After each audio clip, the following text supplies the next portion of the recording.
that if they can think it, they can do it. That's dedication.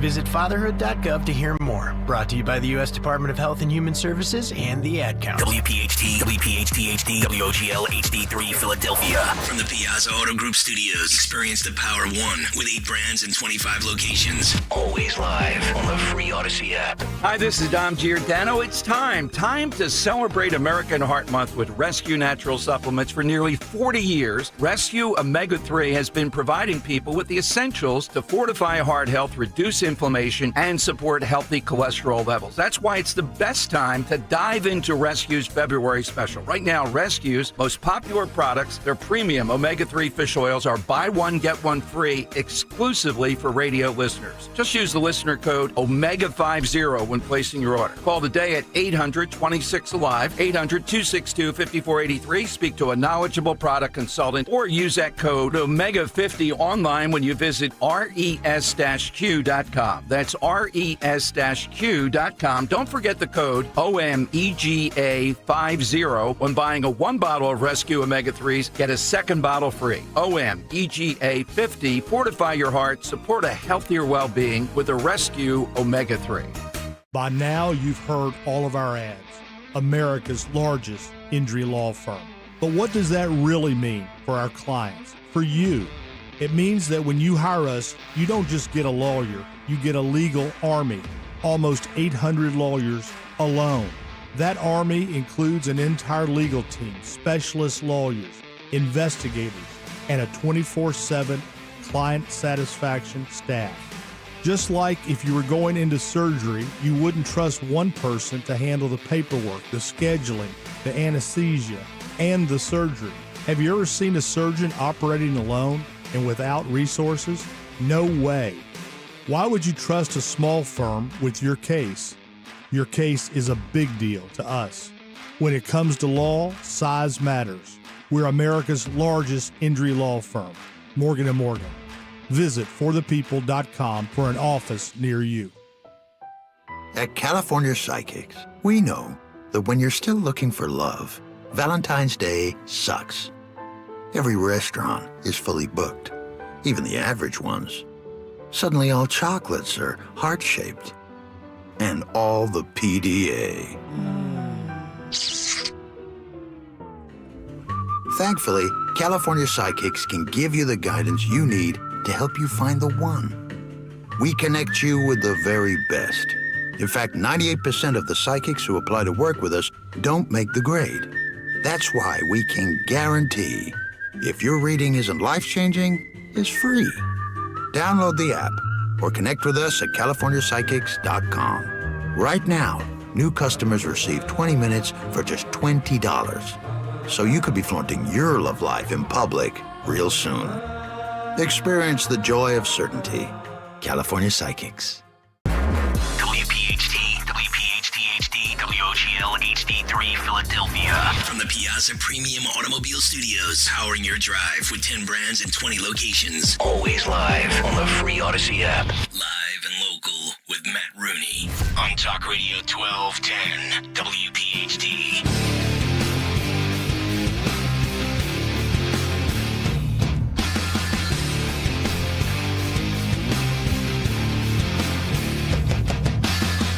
I could have blown it here tonight.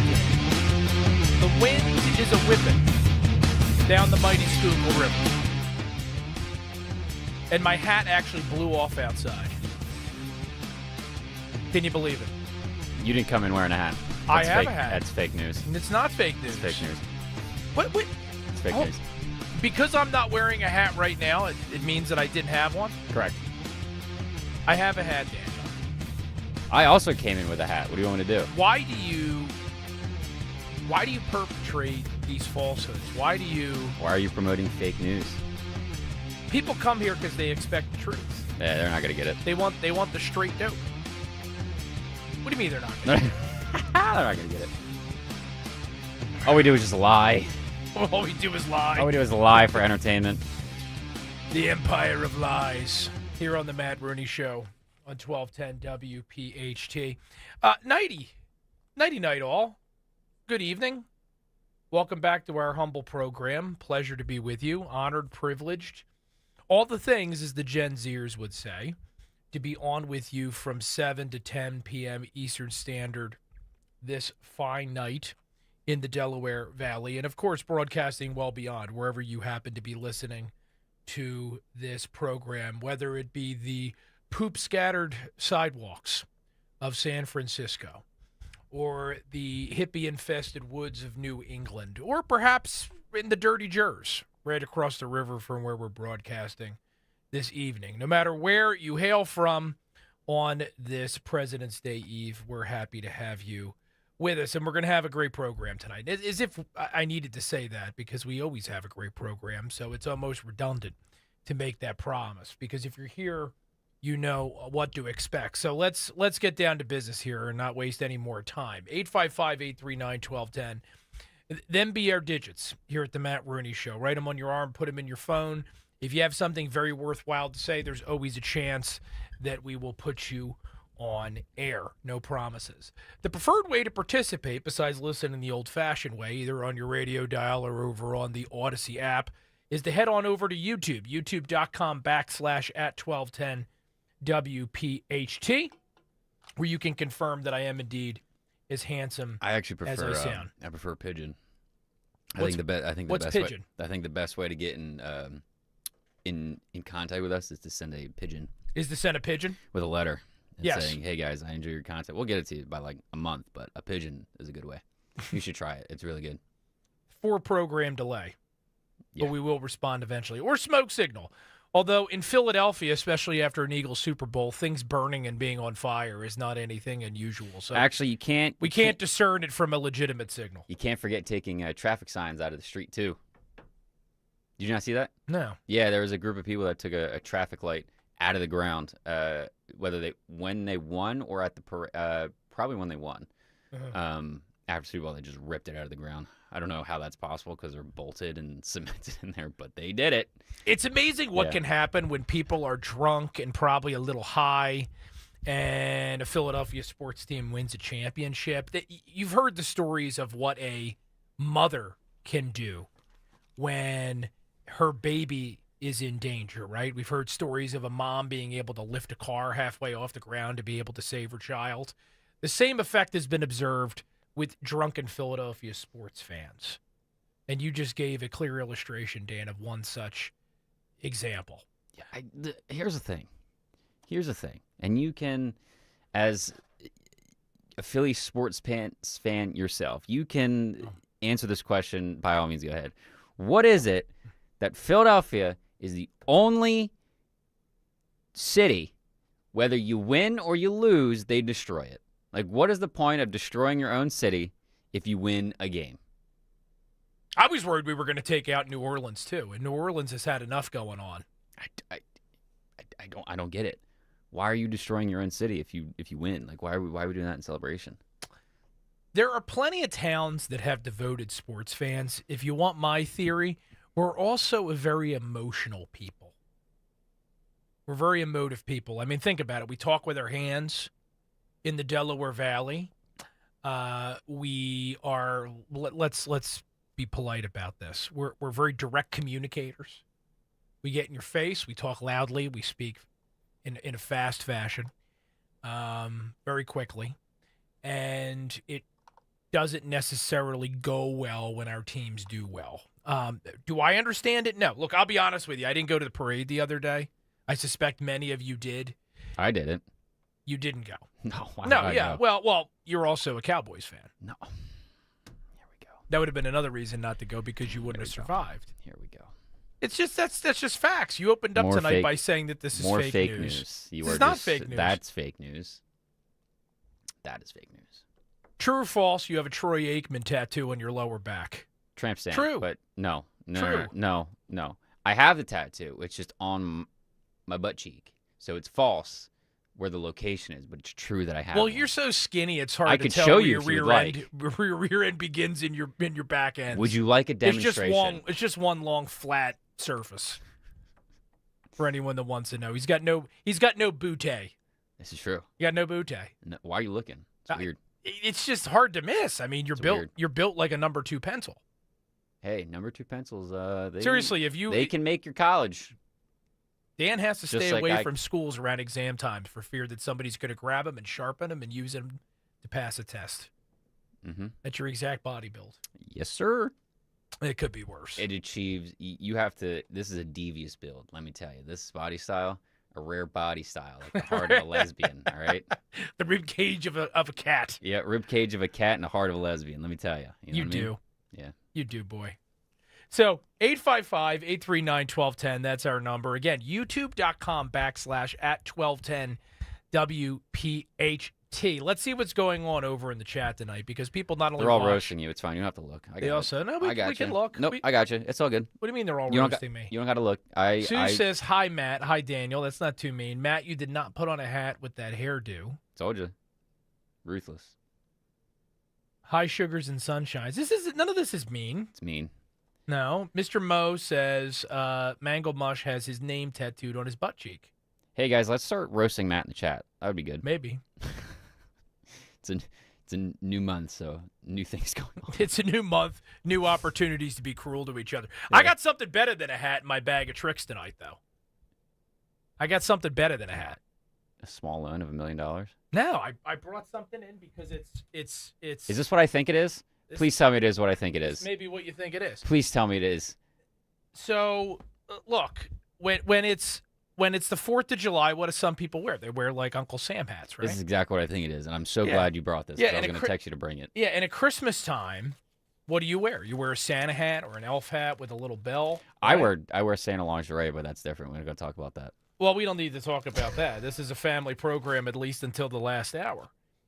But I thought, being the trendsetter that I am, why don't people wear special headgear for President's Day? Because no one cares. So, ready? This is what I got tonight.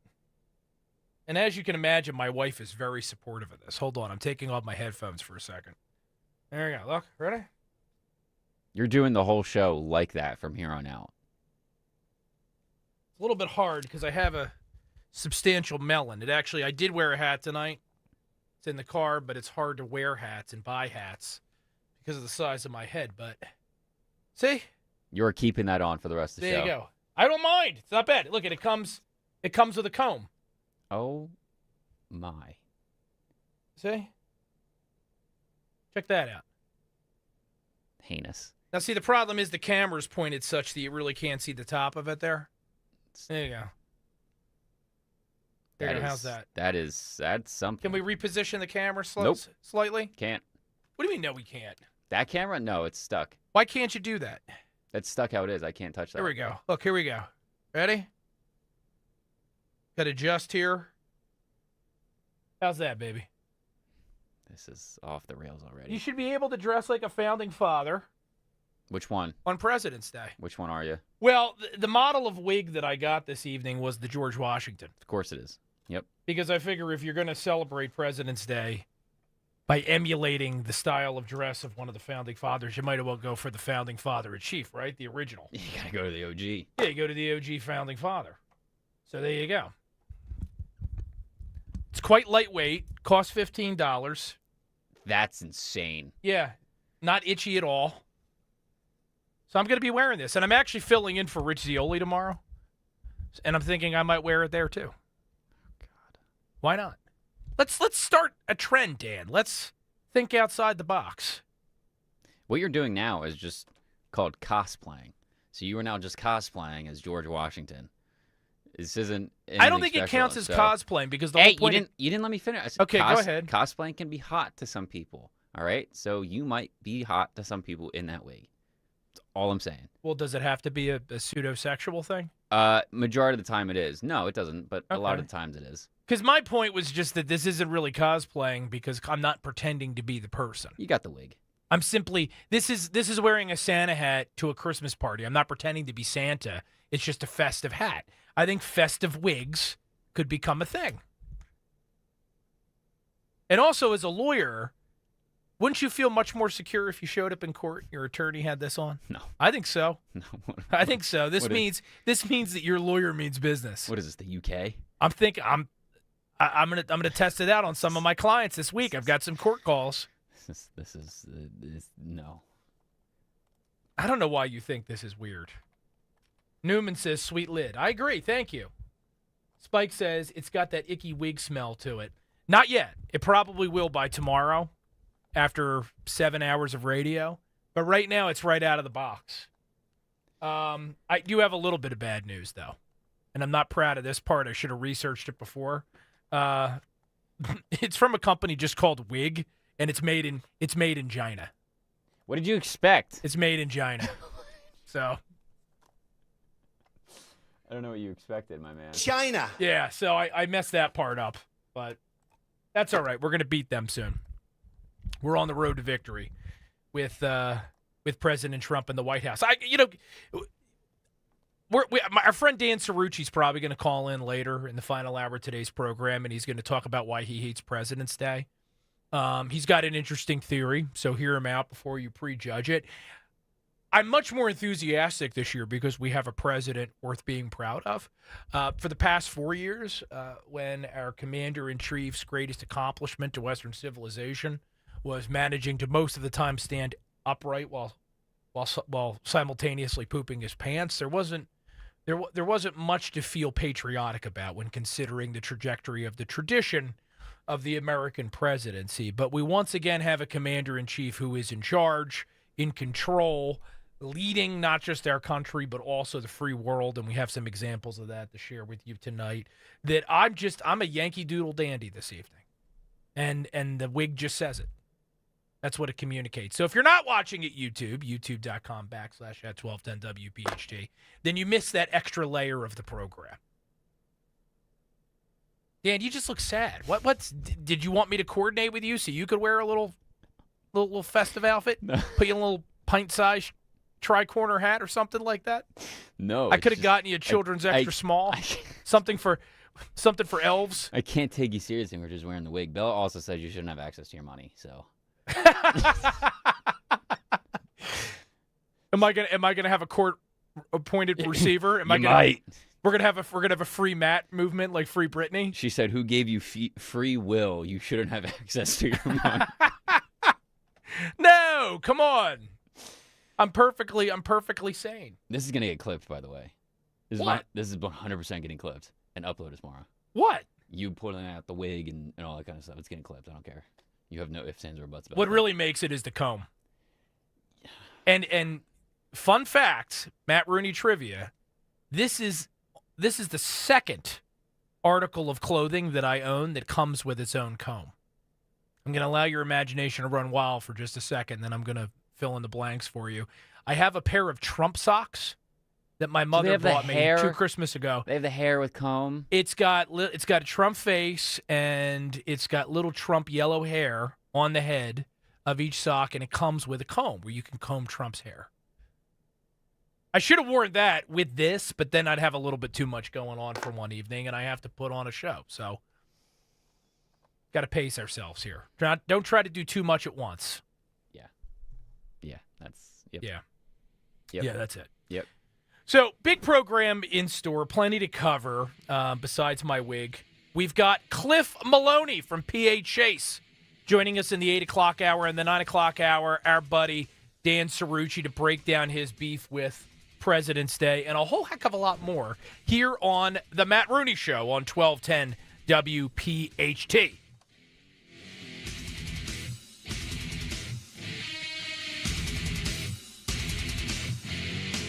Talk Radio 1210 WPHT. Why pay more for prescriptions? Stop overpaying and start saving with SingleCare. It's easy. Find your prescription on singlecare.com, show the coupon at the pharmacy, and start saving.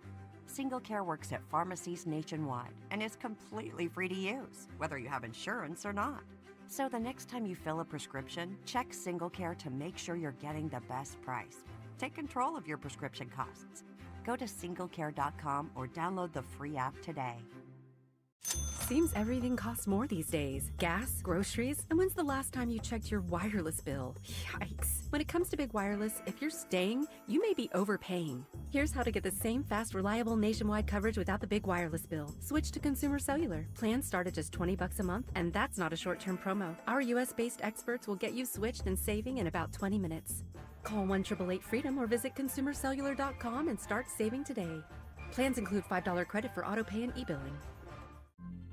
Taxes was not knowing your full financial picture. Now Taxes is getting and maximizing your refund all in one place. Credit Karma, where a TurboTax expert can do your taxes for you. They'll get you the most money back, guaranteed. Then you can do more with all that money, all in Credit Karma. Now this is Taxes. Intuit Credit Karma with TurboTax. Get started today. See guaranteed details at TurboTax.com/guarantees. Experts only available with TurboTax Live. Don't miss the Labor and Energy Show with J-Doc and Krause. Brought to you by the Labor and Energy Alliance this Saturday night at 6. Find out about the important issues that will affect you. The Labor and Energy Show, Saturday night at 6 on Talk Radio 1210 WPHT. Do you owe $10,000 or more in credit card debt or personal loans? With credit card debt at all-time highs, Debt Relief Advocates is urgently notifying consumers of debt relief now being made available, designed to aid consumers with out-of-control credit card debt. Those who qualify and enroll for this relief program will only have to pay back a fraction of what they owe. This is not bankruptcy or a debt consolidation loan. This is a relief program that credit card companies would rather you not know about, as it ends your debt nightmare and saves you lots of money. Consumers owing at least $10,000 in credit card debt or personal loans can now take advantage of this debt relief as the cost of living skyrockets. Debt Relief Advocates has established a relief hotline for you to call to learn what debt reduction you may qualify for, so don't wait. For this free information, call the Relief Hotline at 800-390-0874. 800-390-0874. 800-390-0874. Follow Talk Radio 1210 on Instagram and Facebook at 1210 WPHT.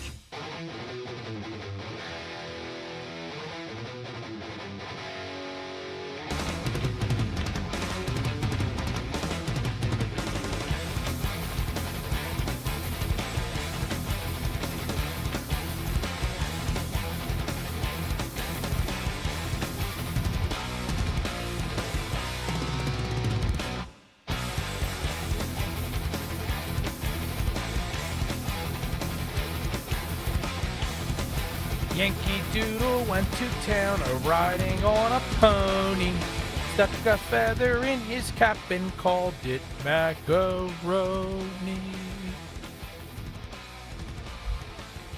I could have had another career in music. Stick to your day job. What, hanging around here wearing wigs? I just meant being a lawyer, but yeah, that works too. Being a lawyer? Yeah. Well, what else would you want to do with your life except be on the Matt Rooney Show? With Right a new away in logo. bed. Yeah. Was that you? Yeah, I did it today. Wow, look at that. Did it real quickly. I was tired of I had it to where it had our names and then like our X handles or our Twitter handles, but I couldn't figure out how to stop the animation because it would just keep animating every time I would switch it. So I was like, this is stupid. I'm tired of it. So I just made something real quick. It looks good. Thanks, man. The only thing that I think would make it better is if you had like a little cartoon head of me and a little cartoon head of you. No. What do you mean no? I can play with it. It might be too busy, but I can play with it. Yeah, they're just like a little me peeking up there and a little you peeking up over there. Yeah. Like playing hide go seek. Yeah, I can play with it. Just a suggestion. Yeah. I don't think of this stuff all week, and then I get in here and I'm like, oh, let's do that. And then I have to do it real quick. So that's the level of effort and thought we put into the Matt Rooney show. Yeah, oh, yeah. I forgot. Let me figure something out. Well, it's not even that I forgot. Like I said, it's just I don't have this in front of me at home, so I can't really do anything. And then I get here and it's in front of me. I'm like, let's do this instead. So I put my little heart and soul into it. You put your little heart and soul into it. And it shows. It shows in the quality of this program. Remember, youtube.com/@1210WPHT if you're not there already. Busy show ahead. We're going to forge ahead. And let's talk on President's Day Eve about our new incumbent president who is kicking some serious hiney at the moment. Presidents usually get a honeymoon when they're sworn into office. Some wondered if this time was going to be a little bit different because Donald Trump is such a universally known entity. There isn't anyone on the planet that does not only know this guy, but also has an opinion of them. But all indicators suggest that Americans overwhelmingly approve of what their newly minted commander-in-chief, or maybe I should say newly returned commander-in-chief, is up to, specifically taking a George Washington hatchet to the federal government. For my entire life, okay, and I was born in Morning in America in the 1980s, I have heard Republican politicians and conservative activists talk about limited government, the importance of shrinking the size of government, narrowing the scope of government, because as government's power and authority contracts, our liberty expands. It's a pretty simple calculation. But notwithstanding all the lip service to this principle, how often has it ever been achieved? You had a very small moment in time back in the 1990s following the Republican Revolution, Newt Gingrich's contract with America, where Bill Clinton, who may be a pervert and may be a pretty bad guy and has a lot of liberal instincts, but he's not stupid, decided, you know what, I need to get with this Republican Congress if I want to get reelected, and I need to find some common ground and move back to the middle, or I'm in deep, deep doo-doo. You got a balanced budget, and you had some positive limited government reforms. Outside of that, when have you ever seen it? George W. Bush dramatically expanded the scope and size of government using the wars in Afghanistan and Iraq and the larger war on terror as an excuse to do so. And my personal belief is it's one of the reasons why the Republican Party's brand has suffered so horrendously in recent decades before Donald Trump, especially among a lot of independents, some moderate Democrats who've come along with RFK Jr., and also some youngins who are reflexively libertarian when it comes to civil liberties and have a distrust of government's bloodlust when it comes to getting us involved in wars which benefit the military-industrial complex. Donald Trump is the first Republican leader in our lifetimes that not only talk about limited government, but also move us towards limited government. Every day we wake up and it's like Christmas, and we learn of a new Trumpian effort to shrink the size of government, largely through attrition by offering buyouts to federal workers. The latest news is that Trump is moving against the IRS, and he's straight up firing thousands of workers. There are also probationary health agency workers, which are being fired. They received letters over the weekend. According to the letter, which was obtained by CBS News, here's a little verbiage from it. Unfortunately, the agency finds that you are not fit for continued employment because your ability, knowledge, and skills do not fit the agency's current needs, and your performance has not been adequate to justify further employment at the agency. Now, we'll see how quickly Trump is able to accomplish his goal of gutting the deep state. We're not only talking about draining the swamp, right? We're talking about gutting the D.C. establishment. The courts are going to try, and they are trying to slow him up, but he will succeed in the end. We'll see if we ultimately ends up disbanding the Department of Education, which so many of us are hoping for. But he's already out ahead of every other major Republican leader of my lifetime. Even Ronald Reagan. I love Ronaldus Magnus, folks. He's a personal hero of mine, and I know he is for many of you. But Ronald Reagan did not shrink the federal government. What Ronald Reagan did is Ronald Reagan established a vision for a conservative movement. He was the George Washington of the conservative movement in many ways. But government didn't get smaller during the Cold War. If anything, spending in most respects ramped up. Donald Trump is fulfilling the long-held dream of those of us that want to see power returned to the people. And it's happening in real time. And it's all I can say at the risk of being a little melodramatic is I'm just so amazingly happy that I lived long enough to see it. I wasn't sure we would ever get here. But it's happening. It's happening in real time. And that's why you see so many lefties absolutely wigging out right now. Did you see that ridiculous clip of leftist federal union members singing outside of one of the House office buildings, Dan? They sang a song. Did you see this? No. You didn't see this? No. Oh, I got to find the clip during the break. Oh, yeah. They're singing a ditty about how they need to overcome Elon Musk, and the refrain is, whose side are you on? And it is easily the most cringe thing I've ever seen. It's cringier than the wig that I'm wearing right now on the top of my head, if you can believe such a thing. They're continuing to fret over USAID and Donald Trump's, I think, completely logical decision to take a hatchet to a program which has been used by leftists to buy support domestically and overseas with your tax dollars and to advance a leftist agenda. Russiagate was even allegedly involved in the Russiagate hoax. We're now learning. And this is your money. This is your money that was being used to serve their agenda, not to feed people, not to advance the cause of freedom overseas or to help our allies in worthy pursuits, to shore up a corrupt regime. And now I suspect some of you probably seen it online. Many folks on X are posting the results of analytics that track searches, Google searches, Yahoo searches from different geographical locations, and one of them is Washington, D.C. You know what's being Googled in Washington, D.C. tonight? The Air and Space Museum. No, not the Air and Space Museum, although it's definitely worth a visit if you've never been. That's a shame. Yeah, it's very cool. No, they're looking up treason, criminal defense attorney, safety deposit box, overseas accounts. The swamp is panicking, and for good reason, because change has finally, at long last, come to our country.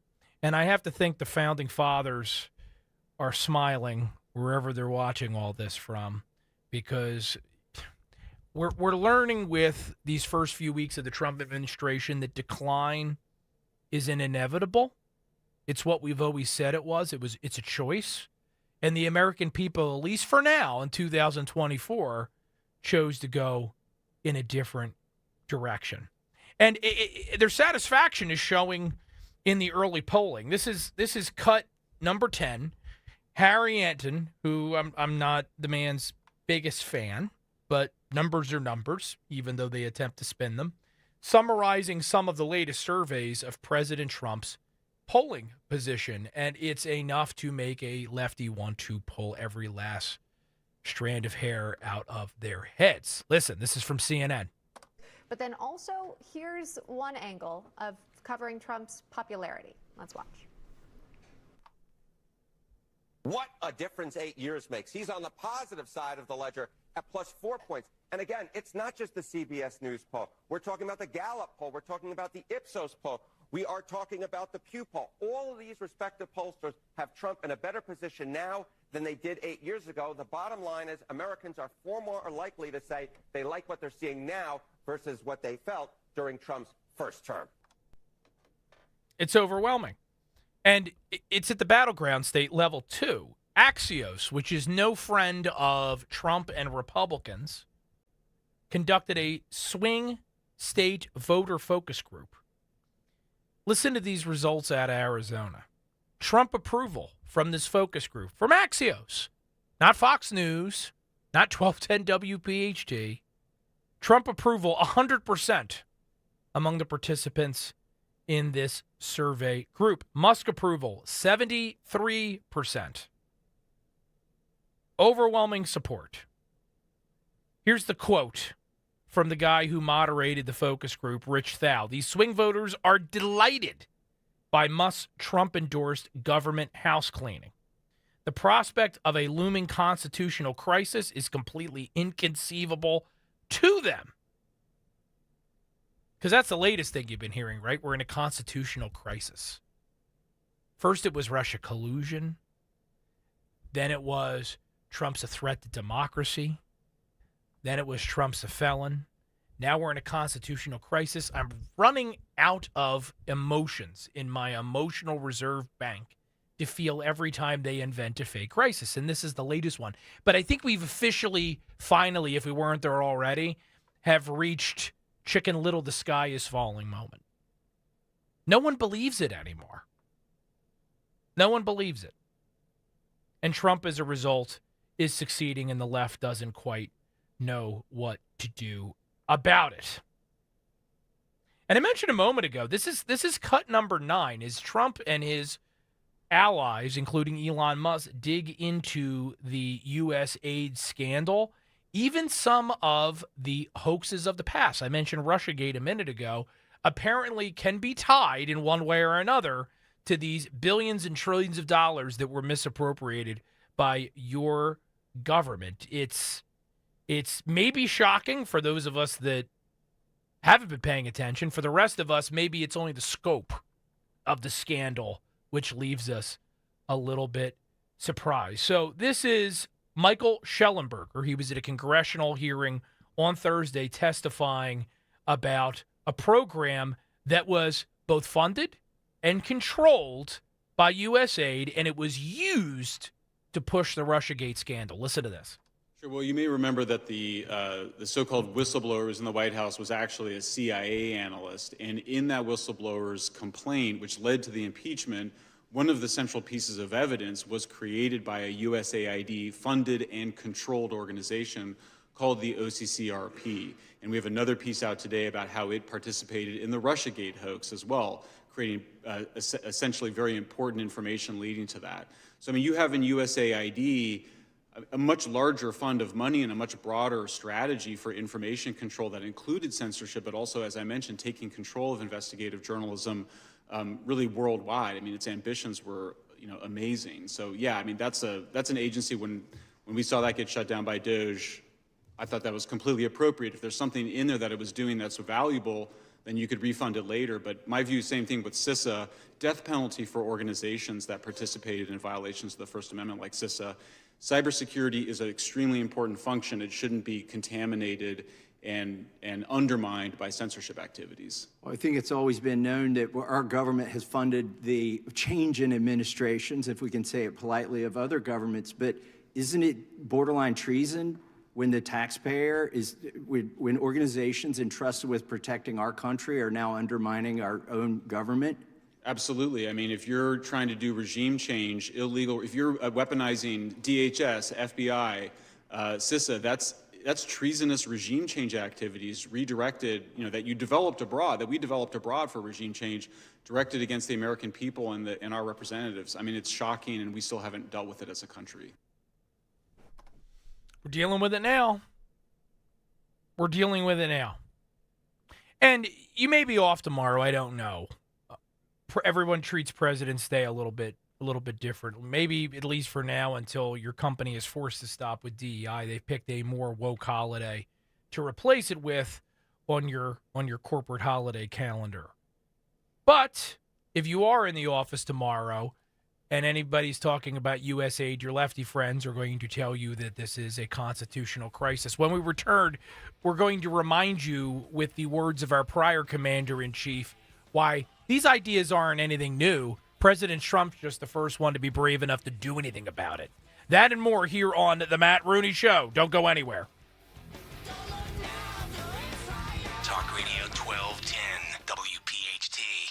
Hey, it's Nick Kale with Dawn Stenzel, and join us at Westchester University on Friday, February 21st for Joe Conklin and the City Rhythm Orchestra. Yeah, it's Joe's story of Philly sports put to music. It's so much fun. It's Philly. Be there with us, won't you? Friday, February 21st at Westchester University. Tickets, of course, at joeconklin.com. Meet Nick and Dawn at Westchester University on Friday, February 21st. Get your tickets at joeconklin.com. JoeConklin.com.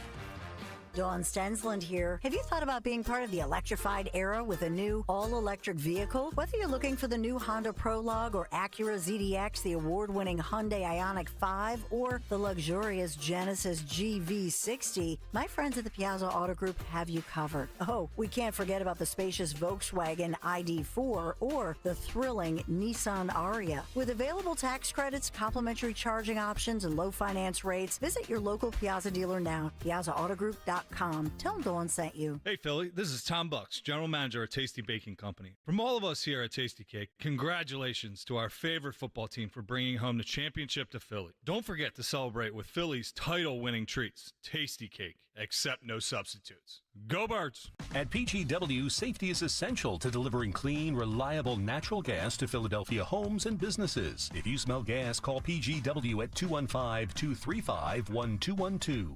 Seems everything costs more these days. Gas, groceries, and when's the last time you checked your wireless bill? Yikes. When it comes to big wireless, if you're staying, you may be overpaying. Here's how to get the same fast, reliable nationwide coverage without the big wireless bill. Switch to Consumer Cellular. Plans start at just $20 a month, and that's not a short-term promo. Our US-based experts will get you switched and saving in about 20 minutes.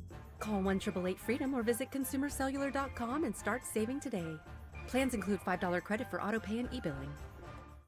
Hey, Ambler. We know your favorite station is Talk Radio 1210 WPHT. Follow us anywhere on the free Odyssey app.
As promised, because I like to give you fodder to use for the week ahead by preparing you with what transpired in the week gone by. Here's a flashback, just a little bit of it, just a little taste of Barack Obama and Joe Biden, back when Joe Biden was somewhat lucid, endorsing a Doge, or at least a form of it. And of course, there are plenty of Democrats today lamenting that they didn't do this first, but now they've lost the issue forever. This is cut cinco for our bilingual listeners. Budget reform is not an option. It's a necessity. The American people are entitled to transparency. We can't sustain a system that bleeds billions of taxpayer dollars on programs that have outlived their usefulness or exist solely because of the power of politicians, lobbyists, or interest groups. They're entitled to be able to figure out where their dollars are going, and they're entitled to accountability to make sure that we're using the dollars for what we said it was for. We are going to go through our federal budget, as I promised during the campaign, page by page, line by line, eliminating those programs we don't need and insisting that those that we do need operate in a sensible, cost-effective way. What should be easy is getting rid of the pointless waste and stupid spending that doesn't benefit anybody. We hope to be instilling an entire new culture that not only our administration, but every succeeding administration will in fact pursue. No amount of waste is acceptable, not when it's your money. We all know the government But they never did it. We all know they that the never did bureaucracy it. can be... They never did it. They never did it. They never did it. They never did it. They never did it. All those sound bites, by the way, that you just heard are from the first and second Obama administration, not the third Obama administration, otherwise known as the Biden administration. They could have done this. They didn't. Why? Because as we've been telling you now, and hopefully you now believe it, it's not just a talking point circulated by talk show hosts and politicians of the right.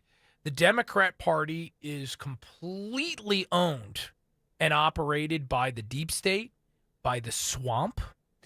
And at the moment, if you pay attention to what's happened down in Washington, D.C., you could be forgiven for believing that the Democrat Party doesn't really believe in anything anymore and doesn't have any other agenda other than trying to protect the deep state as Donald Trump and his allies work to excise it from the heart of our republic. What's one idea that you've heard Democrats advance since Donald Trump won the election, and certainly since he took the oath of office? They're not even talking about the stuff they usually love to talk about. What happened to abortion? Not hearing a whole heck of a lot about it. There's less, I will say, there's less grass and less dirt when Trump took office, so that's a bad thing. There's less grass. We kind of need more grass. There's less grass? Is someone really complaining about that? There's less grass. That's what I'm noticing. There's less grass. We kind of need more grass. The dirt's not there. That means there's no worms. There's no worms. So I'm thinking it's a bad thing. I don't know. It's just me. It could be. Well, you're entitled to your opinion. I also don't know why anyone's so against Doge. I really don't. I mean, it's about being transparent. Obviously, they're trying to be transparent. Like, hey, here's where your money's going. And I don't know why literally anyone is against this. I have no idea. It blows my mind that people are actually like, hey, let's not do this. Yeah. But I'm like, well, no, I really don't want my money going anywhere else other than to America. But it is. Or at least first, right? If every child here was fed, if every kid was getting a quality education, if there wasn't a veteran sleeping out in the cold tonight, right?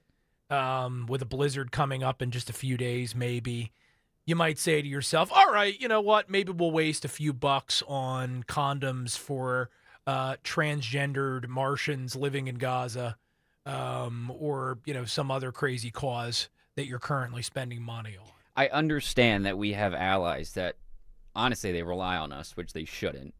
They should be independent of their own. But at least not to the extent they do. Correct. I understand we have allies. I get that. But most of our money should not be going to them unless we have extra of it, which, fun fact, we don't have extra. And instead of taking more Americans' money, they're taking all that money, and they're just like, you know what? Screw these people. We're going to give it to people in Gaza. Why? I just to use condoms to make balloon weapons. I mean, and that's not they better even be good balloon animals. They better be good. They better be able to walk the dog. I don't want to see no snakes or worms over there.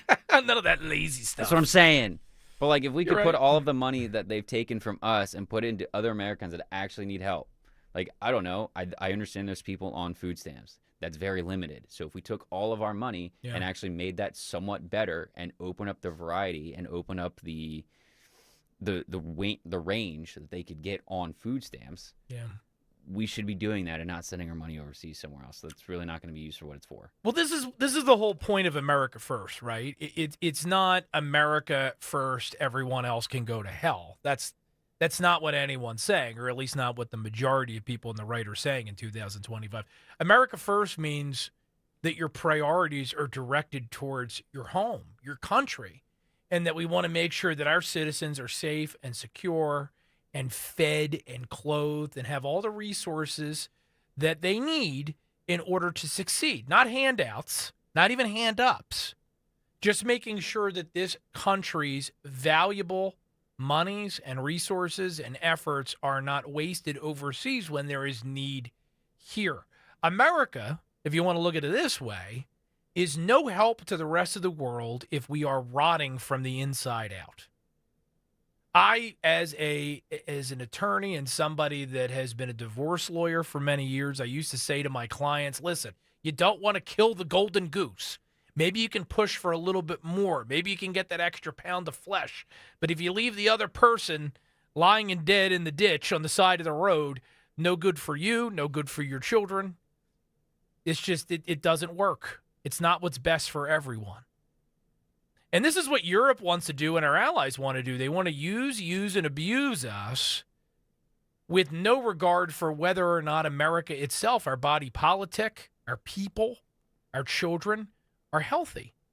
We need to get well again, and when we are well again, then we are going to be able to lead the free world again, as we have in the past, through world wars, through cold wars, through difficult times when bad actors around the globe with the wrong ideas assert themselves and try to impose their warped worldview on the rest of mankind. That's what America First is all about. That's what it means to me, and I know that's what it means to most of you, so we're not going to be dissuaded from pursuing the path we are currently on.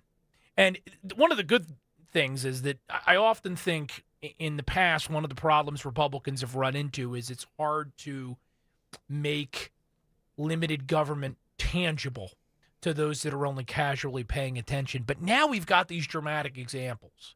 And Dan and I were joking about some of them, which actually really aren't jokes anymore, because some of the expenditures of money that you're seeing overseas are absolutely crazy. I mean, we were spending $70,000 to produce a DEI musical in Ireland. For what? For what? What is the purpose of that? And this money adds up.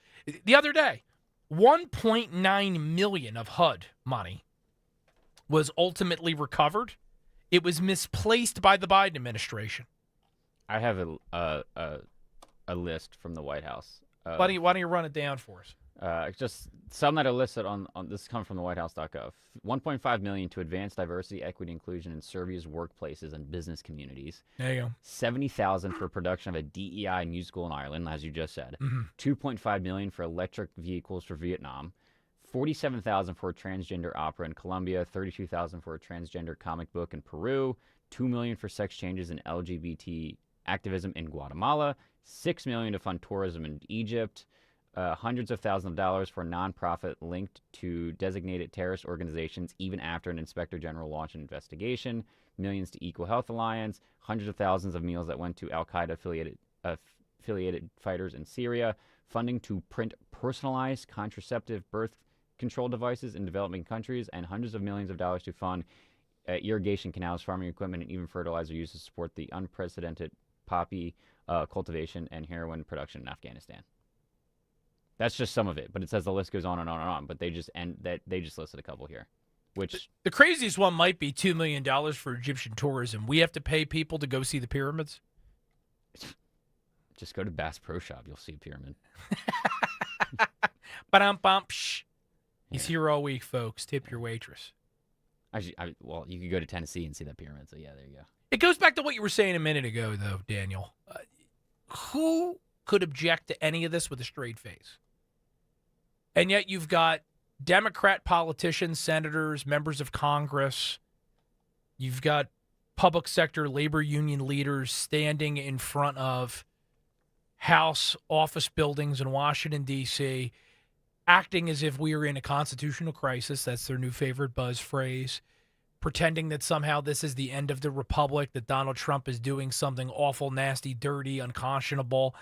How can you say that with a straight face? The only reason you can possibly conjure for these people to oppose this stuff is because they're in on it, right? This is part of the Democrat Party's business model. It's central to the Democrat Party's business model in 2025. They use your money to perpetuate their own power. And now that Donald Trump and Elon Musk have figured it out and they're turning off the spigot, they're screaming like stuck pigs. This is the Democrat problem moving forward. What is their message other than you have to continue to grease our allies that keep us in power? What do they stand for? What do they believe in other than government waste? And that was one of the most brilliant aspects of this entire thing, as if you're grading Mr. Trump, and you should, that Trump has now gotten slugs like Chuck Schumer to admit that the government is wasting money. They're saying things like, oh, well, yeah, obviously the government waste is a bad thing, but this isn't how we should deal with it. Well, how should we deal with it? Should we deal with it the way we have for the past 50 years, which is ignore it? Pay it lip service like you just heard Barack Obama and Joe Biden did in years past, all while the big guy and his buddies are all having their pockets filled with your money? It's not an acceptable option. I'm starting to think, as we sit here on the precipice of another President's Day, that maybe one change that we need to make in the presidency is maybe every president should have one term. Because Donald Trump is now a one-man wrecking ball with absolutely nothing to lose. He doesn't have to think about re-election. He's just doing what needs to be done to save this country. Maybe having presidents needing to seek re-election isn't a good thing. Maybe they should all have one 5-year term, Dan, and that's it. What you can get done in 5 years, awesome. 1 8-year term. 1 8-year term? Mark it. Have him serve for 8 years, but have no way out, no escape hatch midway through? Mark it. I don't know how I feel about that. But then again, do you trust my judgment? Look at what I'm wearing on my head. You know what? Let's give him 2 months. You don't do anything in 2 months, you're done. You're fired. Or we can even give him a month. Let's give him a 60-day trial. Or not 60, 30-day trial. And whatever they do in a month, if they like it, we'll have another vote. If we don't like it, get out of here. It's like a return policy. So Walmart. it's a free trial. You know, Yeah. 30-day free trial. You don't like it, we'll return you. And if we like it, we'll keep you for another 4 years. Maybe that's not a bad thing. Mark it. Get it done. Get it in the books. Or we could come up with some kind of metric, right? If the deficit increases by so much, or if they have to raise. I think that's what should happen with Congress. If Congress ever votes to raise, you just hop, skipped, and jumped right over what I was going to say. We were naming things, and that one came. It came to the top of your head. Water torture. Let's go. I'll tell you what. Bless your heart, Daniel. No government at all. How about that? See, now I'm going to sound like a wimp. I was going to say that if they ever vote for a tax increase, it automatically triggers an election. You immediately have to resubmit yourself to the voters to get re-upped if you try to take more of our money. I like it. Yeah. And whatever I say tonight carries more authority because I'm wearing a white powdered wig. Nope. I could say no to you just as I could any other day. Well, you're not a normal human being. No. Just did it. Yeah. See? If you weren't so talented and useful. Oh, my God. You mean it? We would have drummed you out here a while ago. I can't figure out how to make that little puffy paint logo thing you made. It's called YouTube. It's called YouTube? You could look it up. The magic of the YouTubes. That's what I did. That's what you did. That's what I did. That's what you did. I can't believe 1 hour is already gone, but we still have 2 hours left to go, and we have a lot happening. We've got our buddy Cliff Maloney of PHAs coming up here in just a few minutes to update us on what's happening in the great Keystone State. He's already hitting the ground for 2025 and beyond. I saw him posting a photo the other day, video footage as well, of himself in the snow, registering voters in Pennsylvania, doing the good work that he and so many others have undertaken to try to turn our part of the world around and save the Republic. In the final hour, 9 o'clock, I will be joined by Dan Cuchi, who he's got a beef, as Dan often does. He's a Festivus 365. That's one of the reasons we love him. He's our lovable curmudgeon. He's going to talk about his beef with President's Day. And also, we're going to talk about some current events on both sides of the river, including in New Jersey. We haven't been here because of the Super Bowl since I co-hosted the first Republican gubernatorial debate in New Jersey. So maybe we'll get into that just a little bit. Now, we got plenty more in the stack of stuff. Margaret Brennan from CBS made some absurd comments about the Holocaust today. We got to get to what J.D. Vance said to Europe in Munich. We're going to fit in as much as we possibly can here on the Matt Rooney Show over the course of the next 2 hours. So fill that coffee cup, buckle up, and we'll be back with more of our little program on 1210 WPHT in just a few moments. Talk Radio 1210 WPHT. Kale and Company weekday mornings 6 till 10. Jerry in Burlington giving up love for the station. Thank you to everyone over there at 1210. You guys are the voice of reason. There's just so much nonsense that's being spilled out by the mainstream media and the left. You guys are a fresh voice, and I just wanted to say thank you. Well, thank you, Jerry. I appreciate the call. Jerry in Burlington giving up love for the station. The voice of reason and also of hairy balls. There you go. We cover it all here, folks. Nice work out of Jerry. Start your day with Kale and Company. Weekday mornings 6 till 10 on Talk Radio 1210 WPHT and in the free Odyssey app. You have 3 ex-wives and your current trophy wife wants a life insurance policy 3 times the size of the policies you had to purchase for your previous mistakes? If so, you need to call Big Lou at Term Provider, 800-700-6898. Big Lou is intimately familiar with your problems, and if you're 50 or 60 years old and in reasonably good health, a $1 million policy should only cost about $100 to $200 per month. Big Lou may have a solution for your previous policies as well. You may even save enough money to lighten the load on your new $1 million policy. Remember, call Big Lou. He's like you, except he's only on number 2. Call Term Provider at 800-700-6898. That's 800-700-6898. For $1 million in term life insurance that you can live with. Call Big Lou at 800-700-6898. 800-700-6898. When you need to know, depend on KYW News Radio 103.9 FM. Advocates call on Philadelphia City Council to change the way the city funds affordable housing. Town officials work to preserve nearly 250 acres of land for the only working farm in Cherry Hill. Secretary of State Marco Rubio tours the Middle East, calling for the eradication of Hamas. Get the latest anytime on KYW News Radio. Now on Crystal Clear 103.9 FM. You've never needed us more. WPHT, WPHT-HD, WOGL HD3 Philadelphia. From the Piazza Premium Automobile Studios, powering your drive with 10 brands and 20 locations. Always live on the free Odyssey app. Don't miss the Labor and Energy Show with J-Doc and Krause. Brought to you by the Labor and Energy Alliance this Saturday night at 6. Find out about the important issues that will affect you. The Labor and Energy Show, Saturday night at 6 on Talk Radio 1210 WPHT.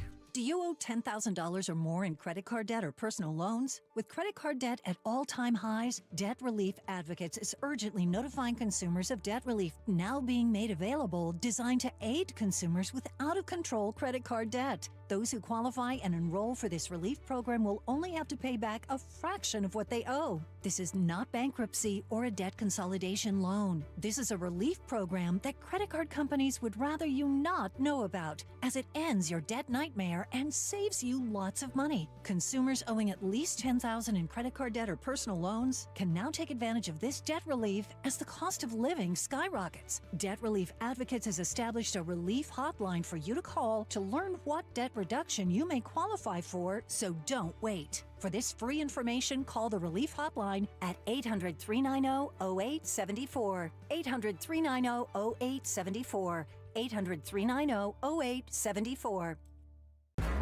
WPHT, WPHT-HD, WOGL HD3 Philadelphia. From the Piazza Premium Automobile Studios, powering your drive with 10 brands and 20 locations. Always live on the free Odyssey app. Live and local with Matt Rooney on Talk Radio 1210 WPHT.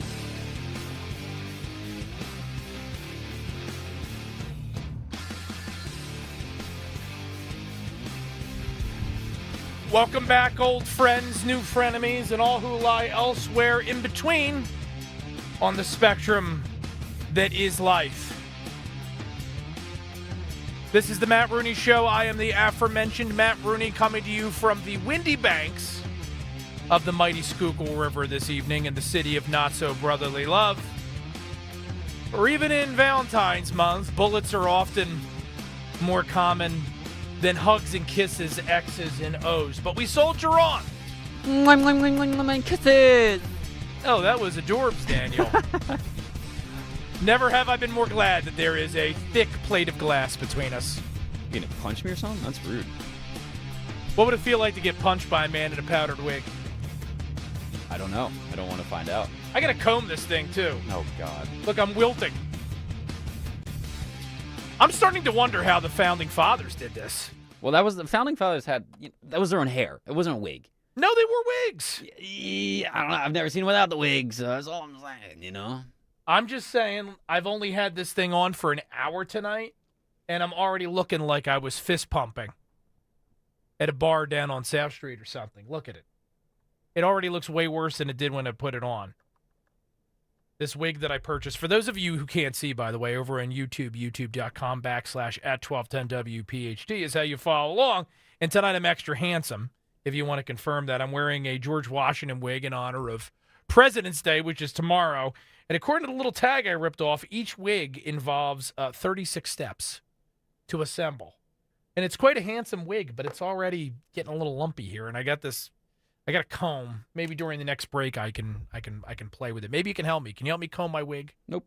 That's not part of your job description? I don't get paid enough here. Tell me with wigs. You don't get paid enough? Do you like wigs? Will you wear wigs? I don't even know what that was. That was an interview with an Elijah Wood interview. I think it was for Lord of the Rings, and the interview was like, "Do you like wigs? Do you like wigs? Will you wear wigs?" Yeah, that's all. He just kept asking about wigs. If I can find it, and I'll play a little bit. Did the hobbits wear wigs? Probably. I guess. I don't know. I don't know. Look that up during the next break. Now we have actual business to do. We have our first guest on the line, but I want to know whether or not Peter Jackson put the hobbits in wigs. But let's talk about somebody now who is genuine, from the tip top of his head down to the feet on attached to his legs, with which he pounded the pavement over the course of election 2024. Easily my top 10 list, were you to tell me to put one together, of the people that are responsible for turning Pennsylvania red this past election cycle. Cliff Maloney, my good buddy, is a United States political strategist and commentator. He's the CEO of Citizens Alliance. You know him from not only appearing on this station, but he is a verified door-knocking guru. He's won I don't know how many legislative races. He's deployed his army of door knockers and ballot chasers to countless races around our area and beyond. In 2024, they knocked hundreds of thousands of doors in Pennsylvania, and as I said, played a very large part in the greater battle of turning Pennsylvania into a Trump state once again, and in so doing, save the country. So without further ado, let's bring him on. Cliff Maloney joins us on the Matt Rooney Show in 1210 WPHT. Cliff, how are you, sir? Matt, I'll tell you what, it's a great time to be alive. The Eagles are world champions. Donald Trump is in the White House, and Elon Musk is taking a chainsaw to the swamp. If you would have told me this would have been the situation a year ago, I would have said you were nuts. But this is the true golden age. Very exciting times. It really is. I never want to wish life away. It's not a good thing to do. There's plenty of things coming up to be excited about. But I want to live in this moment, because every other day is Christmas morning. We finally have leaders. And Cliff, I mean, you correct me if I'm wrong, but I don't think you're going to.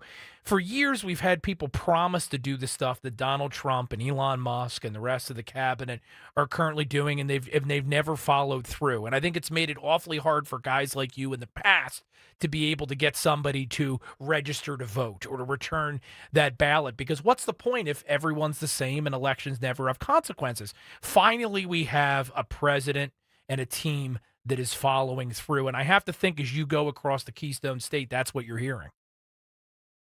Yeah, I mean, look, the first 4 weeks of the Trump presidency, I think we've seen more impact. I'm 33 years old. I think we've seen more impact in the last 4 weeks than I've seen the last 32 years.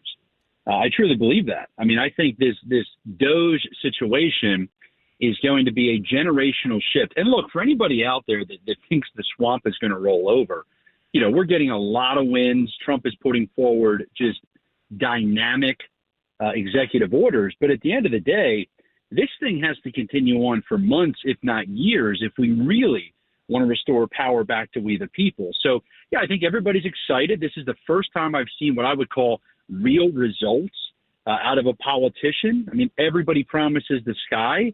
And I just think Trump, Musk, and a lot of these hardcore conservatives, you know, they're exposing the rot of Washington, D.C. And the best part so far, Matt, is everything they're showing is not even partisan. Right? They're just showing the corruption, things that any normal person would look at and say, we're funding $40 million to Serbia for LGBTQ, right? I don't care who you are. You look at that and say, hold on, we're $36 trillion in debt.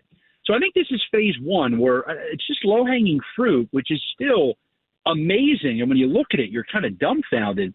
But I think we've got to continue the pressure. We've got to keep pushing. And once we get to phase 2, it's going to be very interesting to see just how much the people and the politicians respect the mandate that the people sent them through the election, because the swamp is not going to go down easily. Now, for Christmas, I was going to get, because I like to start shopping early, you and producer Dan tickets to that Colombian transgender opera. I forget how much money Dan said we were investing in that thing. Several million. You were going to have to pay for your own plane flight to get down there, but I was going to get the tickets. So I'm going to have to go back to the drawing board. But you're right. It's absurd. And I think it's part of the reason why Democrats are having such trouble finding their footing, because how do you argue against this stuff? So they're doing what they do best, right? They're returning to lawfare. They are filing lawsuits across the country. They are relying on Biden and Obama appointed judges on the federal bench to try to give them at least a temporary break from these Trump executive orders. Josh Shapiro, right here in Pennsylvania, is suing the Trump administration. He's going after, I think it's $1.2 billion in frozen federal funds. Josh Shapiro has fancied himself a moderate. I think it's going to be harder and harder in the midst of what's going on for him to thread that needle, don't you think? Yeah, I mean, look, I'll get in trouble for saying this, and I'm sure I'll get quoted at some point, and this will get spun. Josh Shapiro is a very, very talented politician. And I don't say that with any type of agreement on policy, but what you just said is correct. He presents himself as a moderate. He governs as a far left progressive, right? He presents himself as this Obama-esque brilliant speaker. He's a prolific fundraiser. And in 2026, he's going to be very difficult to beat. And here's why you know he's a serious person. January 2nd of this year, 2025, Josh Shapiro already has 100 staff on the ground back out there chasing requests. We can think that we've won, Matt, but these Democrats, I always give them credit. They are serious, serious people when it comes to winning elections. Now, on policy, they might be a laughing stock, but man, this is a business for them. The business of power is what's paramount for these Democrats. But I just am telling you, Josh Shapiro, I put right there at the top 3 for potential 2028 presidential candidates. If we take him out in 26, his political career is over. But he is an extremely talented politician, and he should be taken seriously. So what's up for the PA chase this year? There are some races in Pennsylvania this year worth paying attention to. We know, and of course I'm a little biased being a Garden State resident, the big fight this year is the governorship here in NJ. But PA is not without its battles. What is PA Chase up to right now? Yeah, well, number one, when it comes to Virginia and New Jersey, I am very much willing to lend out our expertise. Some of our door knockers, we're in conversations with certain groups, certain PACs, certain people trying to just lend a hand, show the infrastructure we built in PA to help some of these other conservative candidates. In Pennsylvania, I'll announce here on your show, Matt, we have officially relaunched the PA Chase. Beautiful. Here are my options. I want to make sure this is clear for everybody out there. Option one, we can take a year off while Josh Shapiro rebuilds and gets a year ahead of us, right? Option two, we can say, screw that. Let's double down and start to have what I call permanent infrastructure. And here's why. If we can make PA a red wall, Democrats cannot win a national election again until they break that wall. And so that is my target with the PA Chase. We're going to go out there. We're going to knock 500,000 doors again. And like you said, Matt, what races matter to us? We've analyzed all the races. We're going to target certain school board races. But the big thing I'm going all in on in 2025 is I am trying to ask folks, and if you're a Pennsylvania resident out there who wants to put America first, who believes in liberty, I'd ask you to step up and run at the precinct level for judge of elections. My aim in 2025 is to endorse 1,500 judge of elections candidates, and we're going to try to deploy our ballot chasers the same way we did for Trump, the same way we did for McCormick, the same way we did for the 3 congressional districts we won.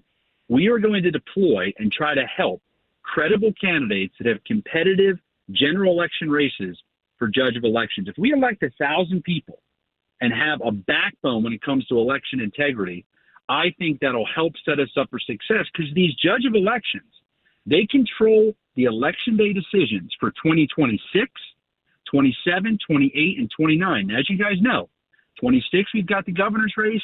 28, obviously the presidential and a Senate race.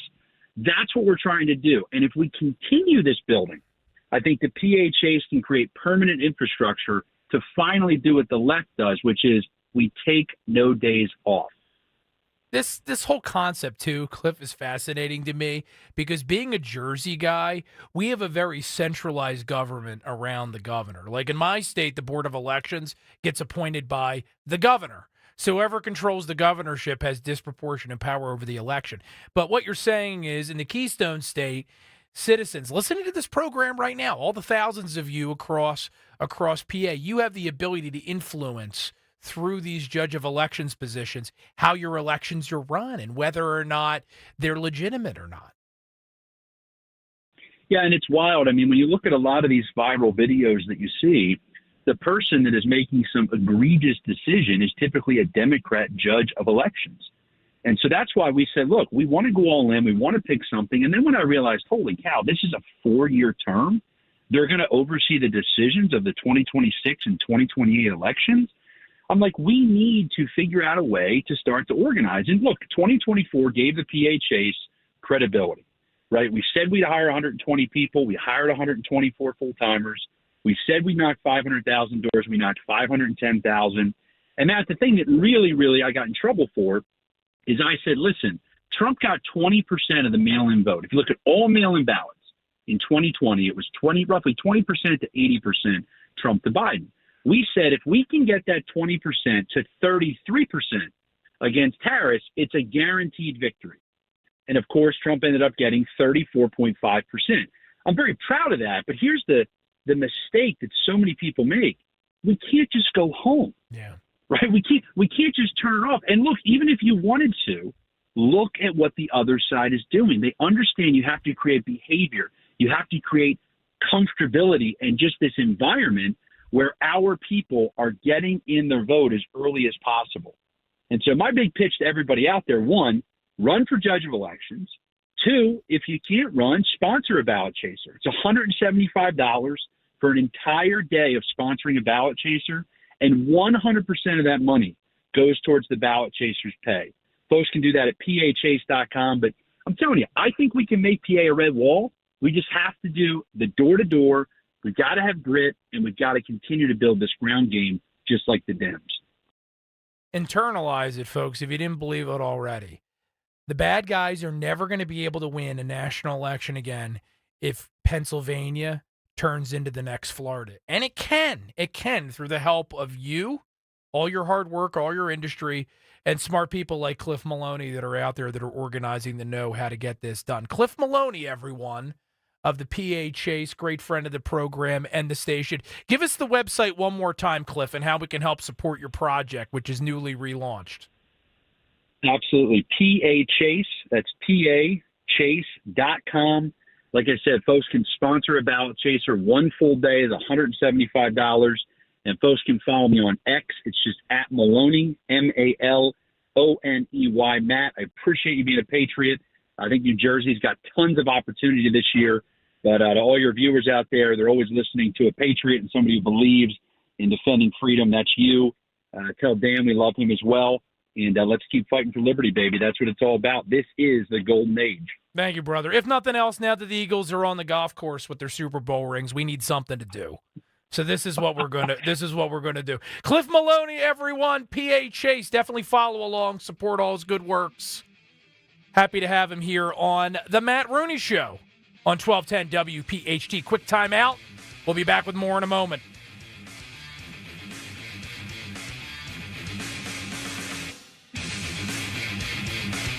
Talk Radio 1210 WPHT. Taxes was not knowing your full financial picture. Now Taxes is getting and maximizing your refund all in one place. Credit Karma, where a TurboTax expert can do your taxes for you. They'll get you the most money back, guaranteed. Then you can do more with all that money, all in Credit Karma. Now this is Taxes. Intuit Credit Karma with TurboTax. Get started today. See guarantee details at turbotax.com/guarantees. Experts only available with TurboTax Live. Prescriptions require an online consultation with a healthcare provider who will determine if appropriate. Restrictions apply. See website for details and important safety information. Price varies based on product and subscription plan. Hey guys, let's talk ED because millions of men experience it. but not everyone can access or afford treatments like Viagra. Well, Hims can help. Through Hims.com, you can get a full range of treatment options for ED, including daily or as-needed meds through a 100% online process. It all starts with an online intake form. Get started at hims.com/joy, and from there, a medical provider licensed in your state will determine if ED treatment is right for you. If prescribed, your medication is shipped to you for free. Find the ED treatment that fits your needs, with options up to 95% less than the brand names. Millions of men experience ED, but Hims can help. To start your free online visit and save up to 95%, go to hims.com/joy. That's hims.com/joy for your free online visit. HIMS.com/JOY. College sports hold a mythic place in American culture, but sometimes the drama off the court overshadows the action on it. The higher-ups are concerned about one thing, and that is avoiding scandal. I'm Margot Gray. On the new podcast, Campus Files, we cover everything, including some of the biggest scandals in college sports. Listen to and follow Campus Files, an Odyssey original podcast, available now on the free Odyssey app and wherever you get your podcasts. Picture streams in our community. That's where our kids play, and dogs splash. And some of these streams provide the water we drink. But is the water in these streams clean and safe? The truth is, for most local streams, no one knows. That's a problem. One the Isaac Walton League can help you solve with the Clean Water Challenge. For almost 50 years, the Isaac Walton League of America has helped people just like you test the water in local streams, clean up pollution, and protect healthy waters. Today, the Isaac Walton League has an ambitious new goal: engage volunteers across the country to test 100,000 more streams for pollution. You can protect clean water in our community by joining the Clean Water Challenge. To get involved, visit iwla.org. That's iwla.org. Hey, Southampton. We know your favorite station is Talk Radio 1210 WPHT.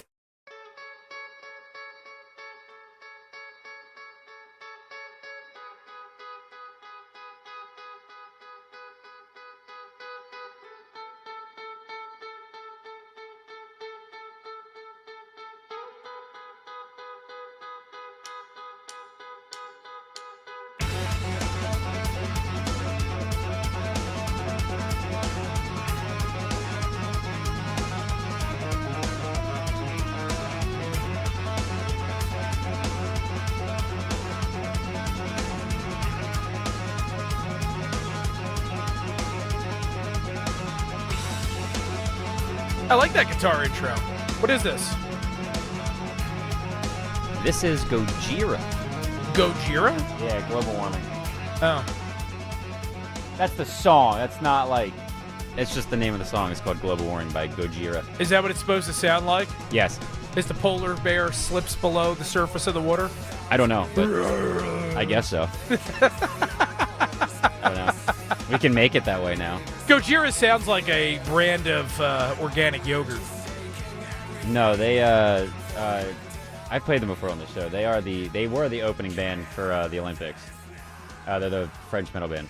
Oh, that crazy thing. Yeah, they just won a Grammy, as a matter of fact. Really? Yeah. That was weird. Yeah.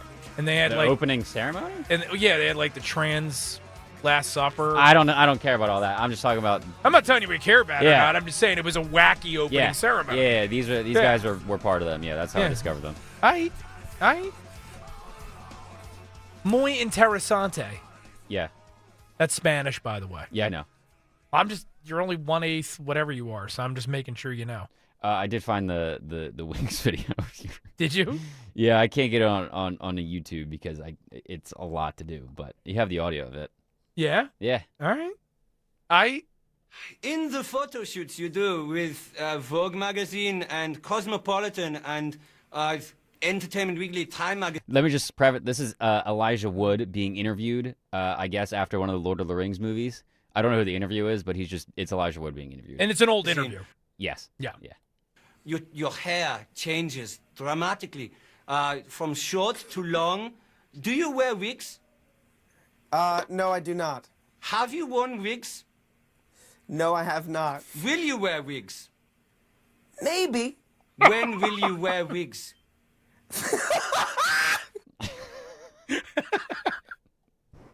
What was that laugh from Frodo? Yeah, I don't know. Oh, man. Will you wear wigs? Yeah. I'm wearing a wig tonight. So we know the answer to the question as far as I'm concerned. Although it's falling apart and the little strands of white George Washington hair are now kind of like in my face. Crazy. Yeah, I need you to come and comb it during the break. Not going to do that. You're going to have to suck up your pride. Not going to do it. Why can't you come do in. it? Why? Because I think it's something that it's helpful that if you actually could see it. No, It's on my head. Let it down a little bit. And it's not, I mean, like normally if you're a man and you have your hair with a part, you just kind of can do it without seeing it. It's not that way with wigs because it's going in two different directions. Well, I mean, the part's in the center. Just, Okay. All right, whatever.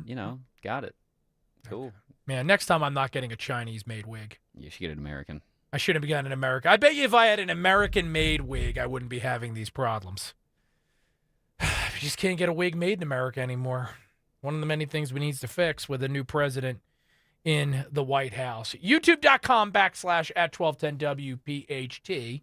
By the way, if you're not already over there, head on over, give us a like, and join the conversation as you watch me and my President's Day regalia that I'm rocking on my head. What I'm trying to do, if you missed the first hour of the show, on 4th of July, you see people with Uncle Sam hats, right?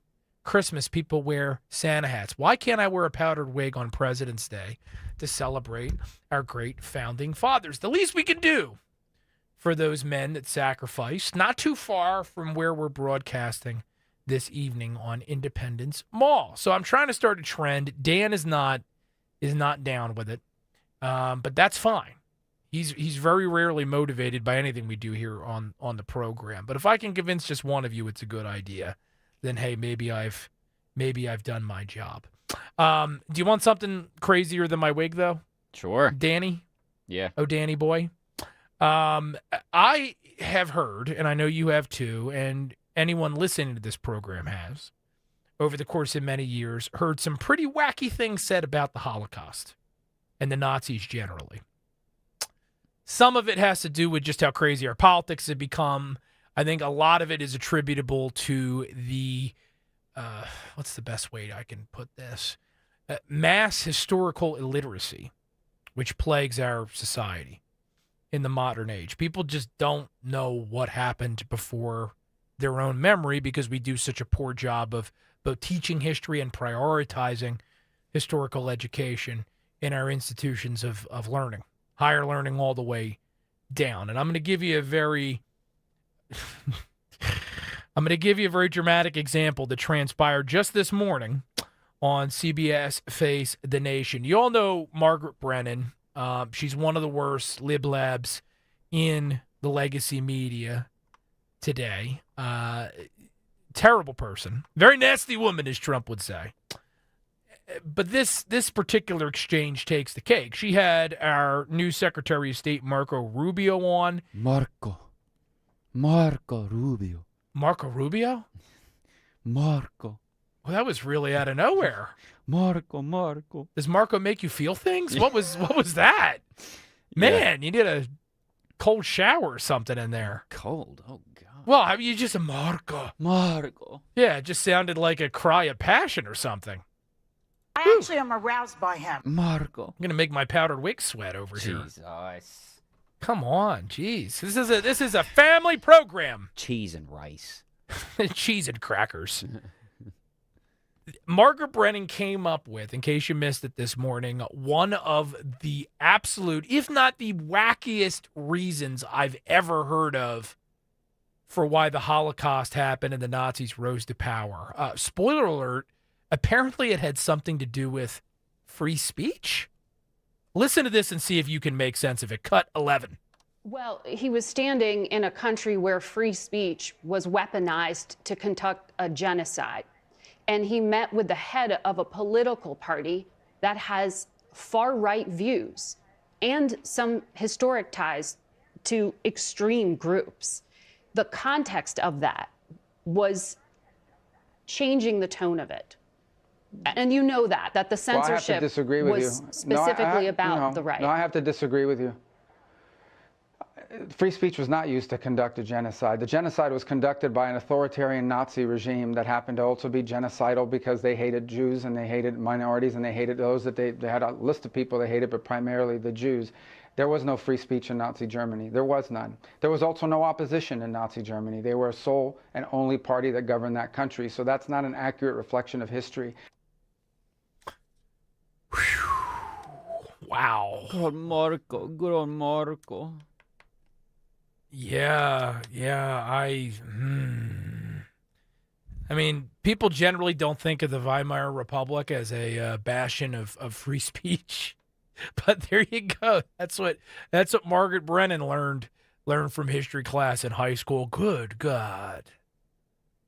These people are crazy. And for those of you that don't know, I'll give you the context. I thought it was obvious because you were listening to this program. You are a well-informed individual. She's referring to J.D. Vance's much-discussed trip to Europe, during which time he lectured Germany and Europe generally on their slide into complacency and, in many ways, authoritarianism light by curbing free speech. I mean, we've heard what's happening in the UK. I don't even know if I'd visit the UK anymore with what's happening over Hello?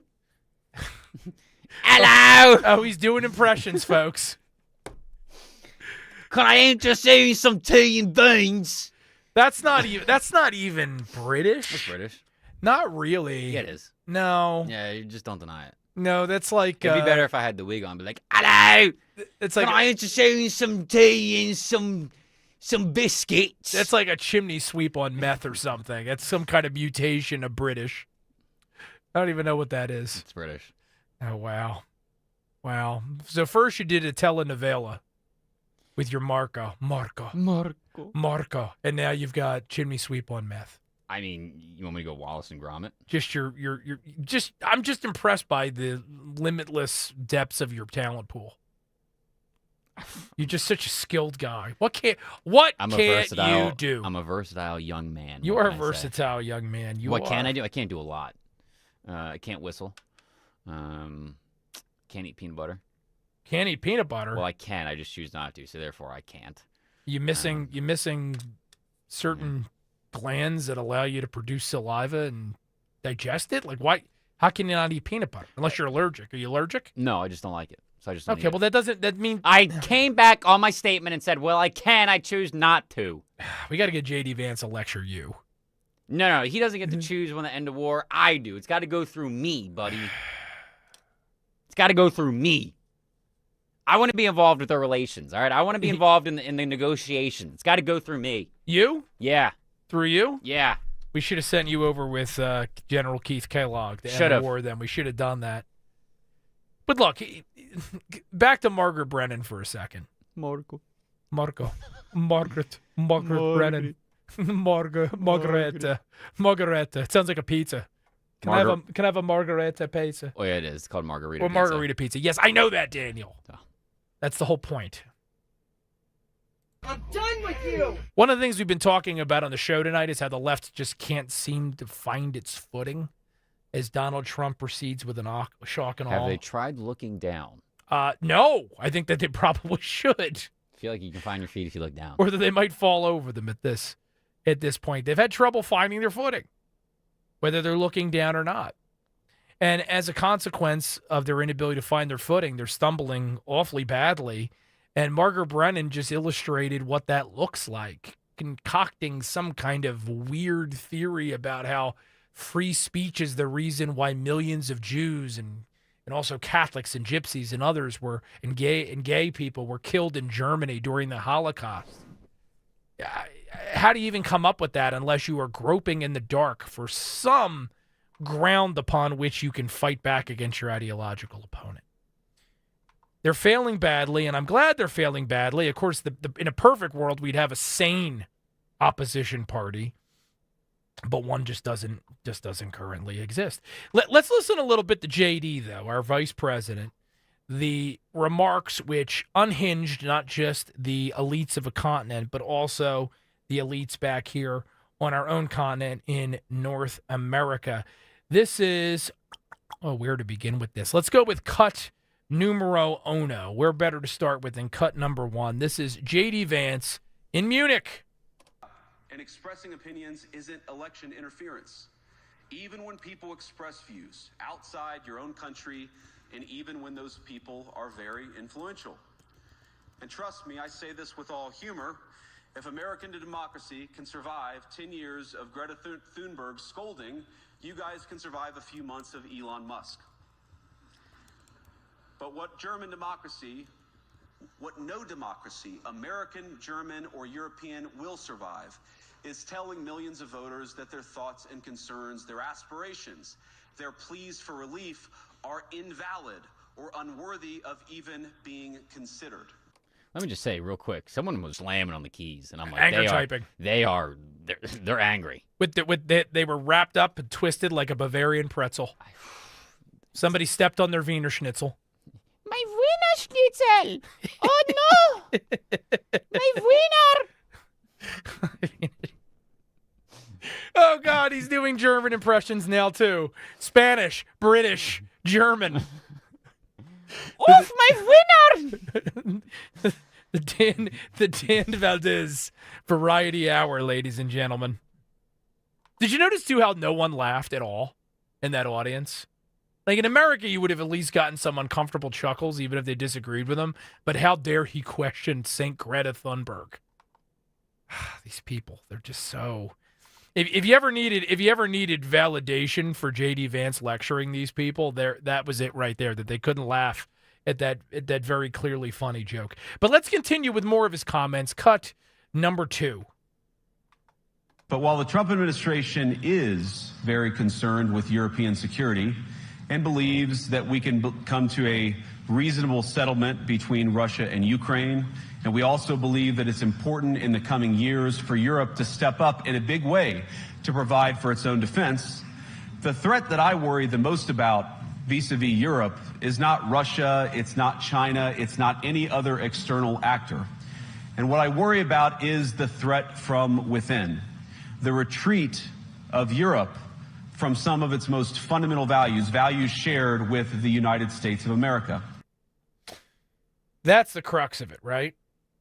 That's the crux of it. And Europe clearly, or I should say the leaders of Europe at the moment, we'll find out with the upcoming German elections what the street thinks. But the leaders of Europe are not taking that medicine, but they need to. Because J.D. Vance just hit the nail on the head. And I'll explain why when we return from this next break. Here on The Matt Rooney Show. Don't move a muscle. Talk Radio 1210 WPHT. Your weekend just got a lot better. Sunday mornings with Barry Siebel and friends. America gives you an opportunity. You have to take advantage of it. Go get an education. Go pick up a book and read. Go figure out what lane you're capable of being in so you could go make a living. The trades today, electrician, plumber, car mechanic. There's opportunities in America. Go get it, please. Barry Siebel and friends. Listen Sunday mornings at 10 on Talk Radio 1210 WPHT in the free Odyssey app. Edelman's Coins, Philadelphia's local bullion dealer. Edelman'sCoins.com. Celebrate twice as much with NordVPN's birthday deal. Get 72% off and a coupon for up to 1 year free. Visit NordVPN and discover the benefits. Secure up to 10 devices with a single account. Encrypt your online traffic. Reduce the risk of phishing, scams, and malware with NordVPN's Threat Protection Pro. Get the special birthday deal at NordVPN.com. Additional terms apply. NordVPN. Keep free speech alive. Follow 1210 WPHT on the free Odyssey app. Download it now.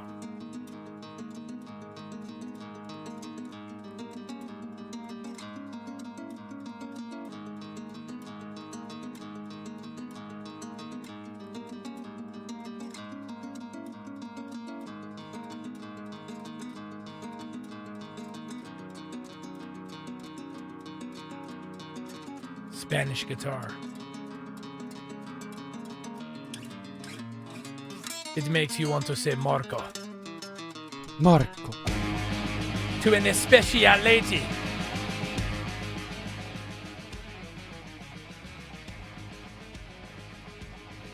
Oh, Marco, what about the Nazis?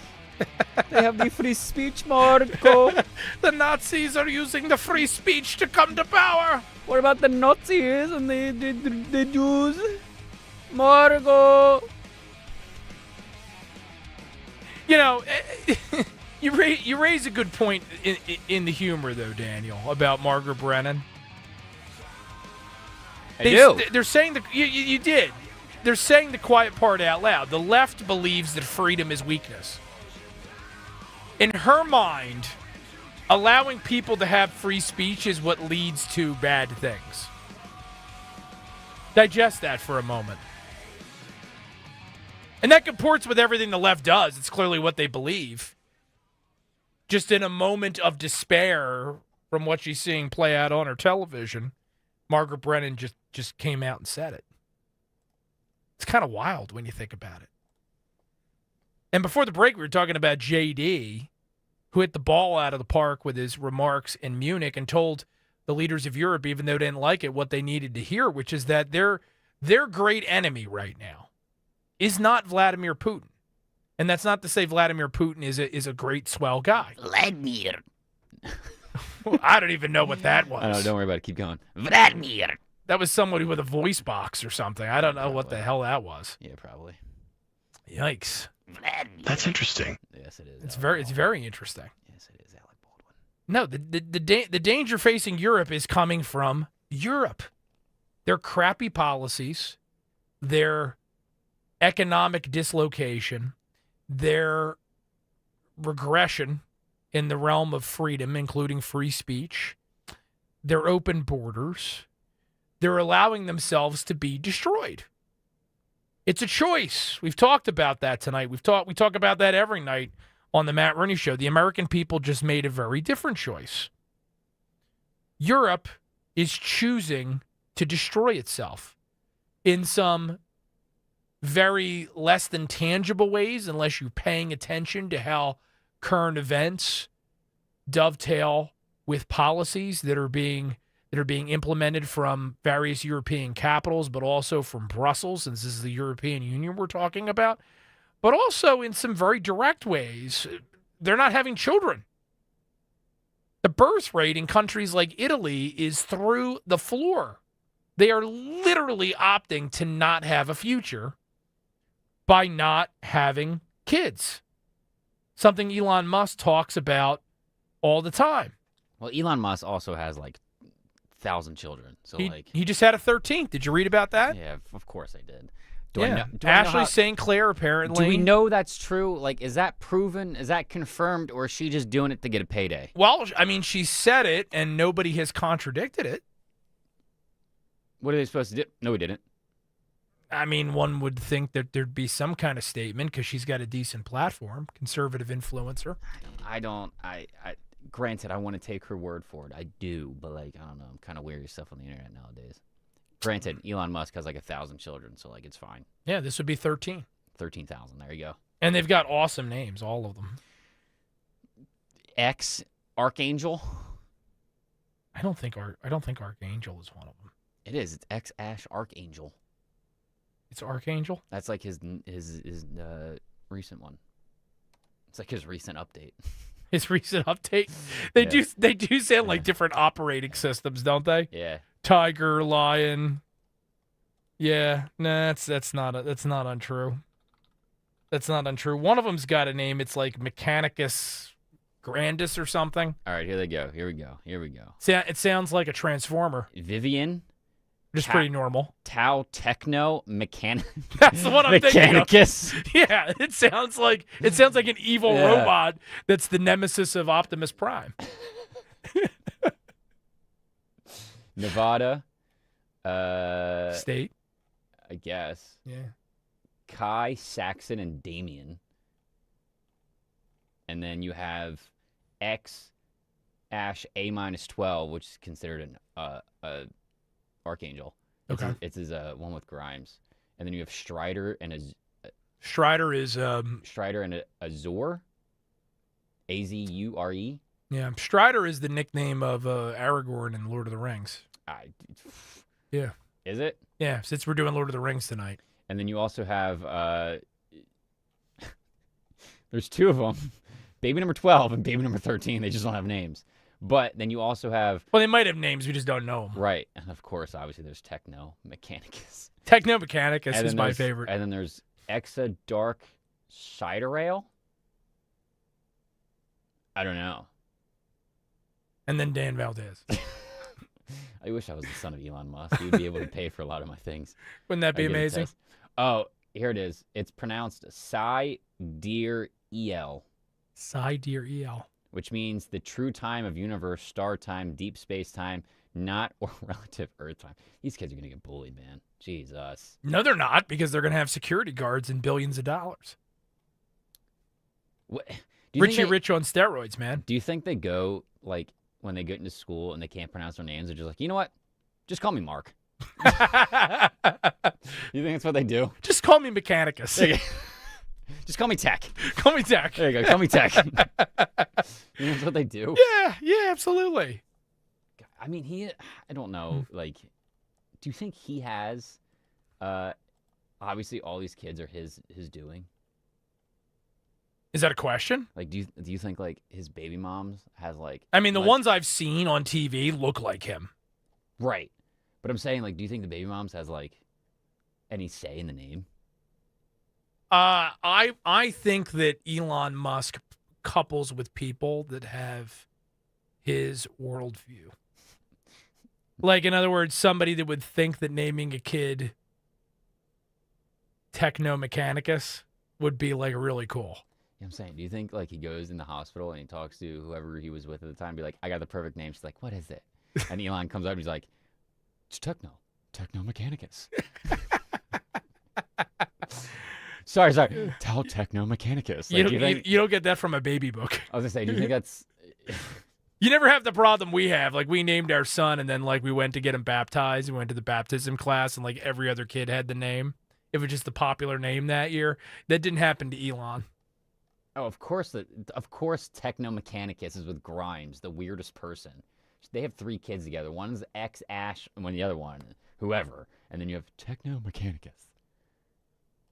We'll see if you're laughing if you name one of your kids after a Transformer. To be determined. I'm going to name my kid Megatron. Might as well. Why are you looking at me like that? Might as well. What do you mean? I'm having a conversation with you. You're looking at me weird. I'm looking at you weird? It's the wig, isn't it? Yeah, I'll say Optimus Prime Megatron Valdez. There you can name one of your children Matt Rooney's wig. Not going to do that. Matt Rooney's wig Valdez. You can do it. No, maybe instead of Techno Mechanicus, maybe I'll go like Automotives, like Automotimus, like... Automotimus? Rock. You know what I mean? You could. Because it has like kind of music and mechanics. I'll be like, Automotive Rock Valdez. Bottom line is, Elon is soon going to have at his compound of wives and children a larger population than one of these European countries. That's offended that J.D. Vance is telling them to get their collective crap together. What do you think his taxes are like? Elon? Yeah. People that wealthy don't pay a lot of tax. That's right, because we don't need billionaires. We don't need them. You know what Tesla alone probably Get pays rid in taxes? of them. What? We don't need them. Yeah, well, rich people don't pay taxes, right? It's just they're awful people. Yeah, well, I don't. That's sarcasm, by the way. If the wig is making it so that you can't understand that. Bella vetoed all those names. That sucks. Bella, you don't like any of Dan's baby names if you guys ever have a child? That sucks. All right, well, we'll work on that. But you know what Europe needs, on a note of seriousness here? There's something that Lincoln said about our own country, and they need to internalize this. Maybe part of the problem is that Europe never had its own Lincoln. But Lincoln, many, many years before he became president, said the following, and you've heard this before. 7 years ago. Wrong quote. No, well. Wrong quote. You said it was Lincoln. Listen, be a good number 2 pencil. Go sharpen yourself and just listen to this. From whence shall we expect the approach of danger? Shall some transatlantic military giant step the earth and crush us at a blow? Never. All the armies of Europe and Asia could not take a drink from the Ohio River or make a track on the Blue Ridge in the trial of 1,000 years. No, if destruction be our lot, we must ourselves be its author and finisher. I'm going to repeat that. If destruction be our lot, we must ourselves be its author and finisher. As a nation of free men, we will live forever or die by suicide. Europe is committing suicide. Don't blame J.D. Vance for pointing it out. You said this back in the first hour, Dan. We were talking about USAID. We've got allies, and sometimes it's appropriate to help those allies. We're strong. We're powerful. We have the resources. We can't continue to do it at our own expense. That's what I have to say to you. That was a pencil sharpener, by the way. Was that a pencil sharpener? That was my comment. Do that on your own time. Do that on your own time. I'm a number 2 pencil, therefore any comment I make is deal with it. That was actually some audio from that transgender Colombian opera that I was going to take you and Cliff Maloney to. Actually sounds pretty good. We'll leave it to your own imagination what's happening. Sounds pretty good. That's from the number Becoming. Becoming. Yeah. Becoming. Hey, listen. On that cheerful note, I'm listening. Do we have a fact of the week? I never thought you would ask. You think I'd forget about your second favorite segment? You did, not last week, but the week before. You did. Well, I didn't this week. Lord have mercy.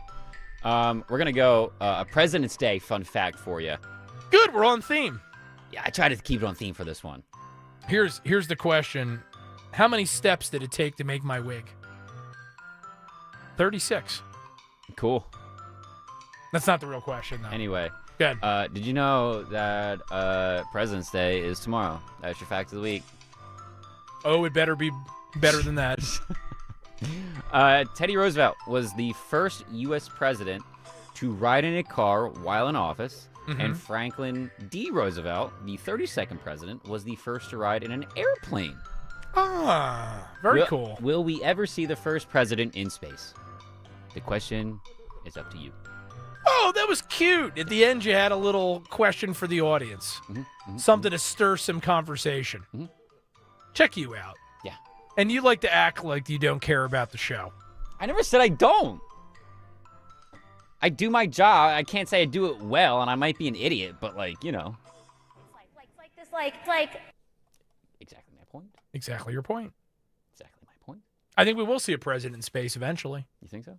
Yeah. Well, eventually we will have space. Well, I don't know if we will, because now apparently when Trump goes to the Super Bowl and when Trump goes to the Daytona 500, everyone's outraged because what about our tax dollars, bro? Like he's using our tax dollars, bro. Like how much that cost him? Yes, millions of dollars for DEI classes in different countries, but the beast at the Daytona 500 is what twists their panties. Yeah, they also twist their panties when they saw him, like I said, at the Super Bowl. They're like, how much that's costing us an arm and a leg. He shouldn't be there. So I don't know if we'll go into space, but if Donald Trump came out tonight I'm so proud of him. And delivered a PSA Yeah. and said you shouldn't drink urine, the left would immediately begin drinking their own urine. That's the level of ridiculousness that we've gotten to. And I'm not even joking. What's the health benefits to drinking your urine? They're just complete contrarians. Childlike contrarians. Except they're supposed to be adults. At least in theory, right? You would think. You would think. Wouldn't you know? Wouldn't it be nice when we... Sorry. Wouldn't it be nice? Yeah, it would be nice. Well... You want another fun fact? Because we have Oh, do you have another fun fact? We have maybe 6 minutes Okay, after sure. this. No, I was going to move on to something else, but go ahead. You want another one? Yeah. If you got another one. But I want to hear the music again. Okay. All right. We can get the music. A bonus fun fact. It is a holiday weekend. Yeah, Bill Clinton was in office when the White House's first official website was launched. Well, yeah, Al Gore invented the internet. Oh, he did? Yeah. Oh, okay. I forgot that. Did he also invent Man Bear Pig, too? He did invent Man Bear Pig around the same time. That's great. Yeah. Yeah. There you go. That's your second fact. Wow. Yeah. Woo. So I'll give it up. Yay. Yay. Anyway. Incredible. Yeah. Incredible. Mm-hmm. I'll tell you what, you learn so much on this program, don't you? A bonus fun fact, Matt's wig was made in China. Bonus fact, Matt's wig is made in China, and it is starting to itch. I made it about 2 hours, and it's finally getting a little scratchy on my head. That's crazy. Let's see if we can make it the whole show. Yeah, and they wore these things, and of course theirs were probably better made in some respects, but they wore these things for hours in the heat in Philadelphia when they were arriving at the Declaration of Independence, later drafting the Constitution. Better them than me. That's for darn sure. Did you watch the Daytona 500, by the way? You brought it up a minute ago. No, I didn't. You didn't? I have no interest in NASCAR. You're not a NASCAR guy? NASCAR and drinking beer. My natty lights. Why is the Natty Light angry, though? I feel like anyone who watches NASCAR just drinks Natty Light. Just drinks Natty Light? I'm sorry. I don't know if that's true. What other beer are they going to drink? Miller Lite's too fancy for them. Anyone who watches NASCAR. Well, not Bud Light. They're Can't be drinking Bud Light. They're coming around, though. Natty Light. Got to be Natty Light. Well, so you see what or Natty Ice. Well, you see what Bud Light's doing now. Yeah, they're with Post Malone and Shane Gillis. Yeah, they've completely gone in the other direction. Right, now. they're rebuilding their image. They're trying to rebuild their image after going with the tranny. Which I don't oppose. I mean, they understood what they did wrong. They fired everyone that had to do something with it. And Market correction. And now they're like, all right, let's correct this. And now they're doing it the right way. So I don't have an issue with it. Yeah. Yeah, that's fair enough. Over on YouTube, by the way, youtube.com/@1210WPHT. Bella says, my favorite history fact was when Nicolas Cage stole the Declaration of Independence. How can anyone forget that? It's a good one. That is true. Back in good old 2011. That was a good movie. The original one. The second one I wasn't as into. 2004, sorry. It was a fun premise. It was probably one of Nicolas Cage's only good movies. No, I don't know if that's true. Yeah. Sandy says, that wig is a trip, Matt. A good choice for tonight. Thank you, Sandy. I appreciate that. See, everyone's not a hater. Margaret's there. Hello, Margaret. Jimmy says, what's that on Matt's head? I think he's figured it out by now. Pubes. It is.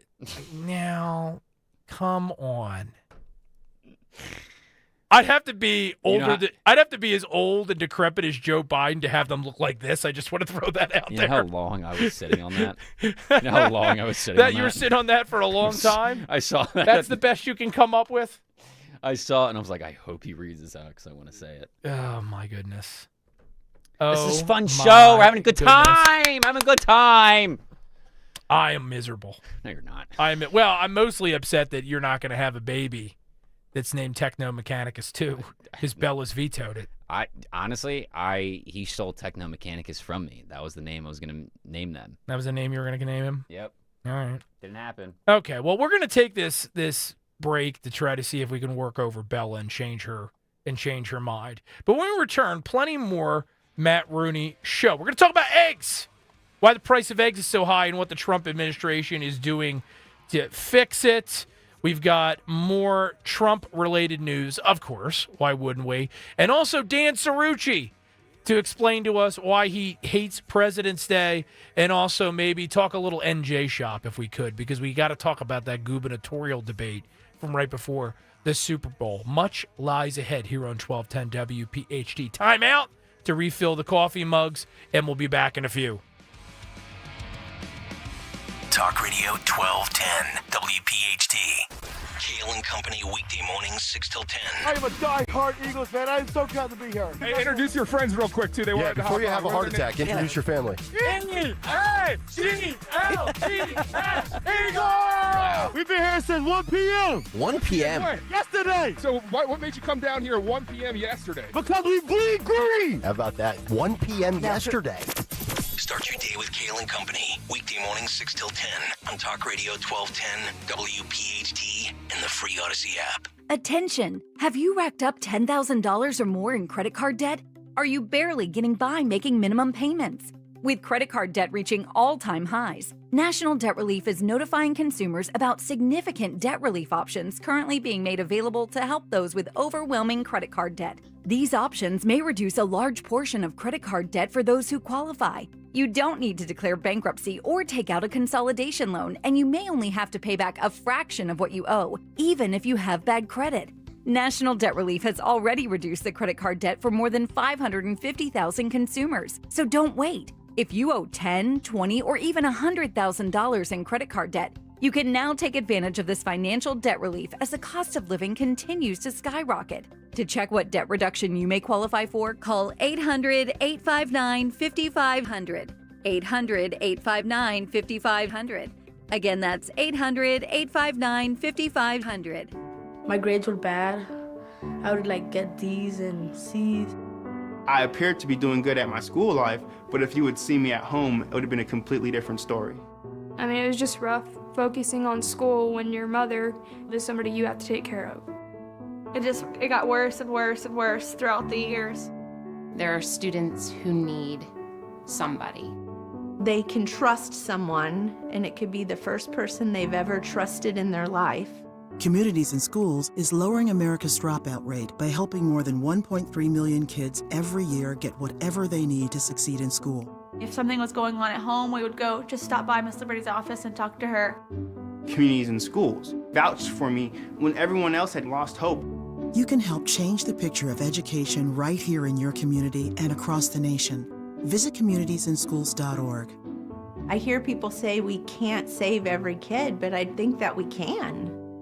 WPHT, WPHT-HD, WOGL HD3 Philadelphia. From the Piazza Auto Group Studios, experience the power of one with 8 brands and 25 locations. Always live on the free Odyssey app. Hi, this is Dom Giordano. It's time to celebrate American Heart Month with Rescue Natural Supplements. For nearly 40 years, Rescue Omega-3 has been providing people with the essentials to fortify heart health, reduce inflammation, and support healthy cholesterol levels. That's why it's the best time to dive into Rescue's February special. Right now, Rescue's most popular products, their premium omega-3 fish oils, are buy one, get one free exclusively for radio listeners. Just use the listener code OMEGA50 when placing your order. Call today at 800-26-ALIVE, 800-262-5483. Speak to a knowledgeable product consultant or use that code OMEGA50 online when you visit res-q.com. That's res-q.com. Don't forget the code OMEGA50 when buying a 1 bottle of Rescue Omega-3s. Get a second bottle free. OMEGA50. Fortify your heart. Support a healthier well-being with a Rescue Omega-3. WPHT, WPHT-HD, WOGL HD3 Philadelphia. From the Piazza Premium Automobile Studios, powering your drive with 10 brands and 20 locations. Always live on the free Odyssey app. Live and local with Matt Rooney on Talk Radio 1210 WPHT.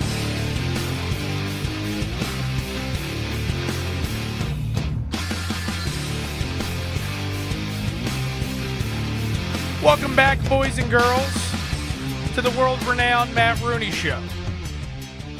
The authentic, genuine article here on 1210 WPHT. Honored, privileged, pleasured, all the things to be with you this evening. A holiday weekend for some. President's Day for all tomorrow. And then maybe a major snowstorm later this week. I hope you got your galoshes ready, Daniel, your snow boots, warm hat. You're ready to go. The Euro model was a little frightening.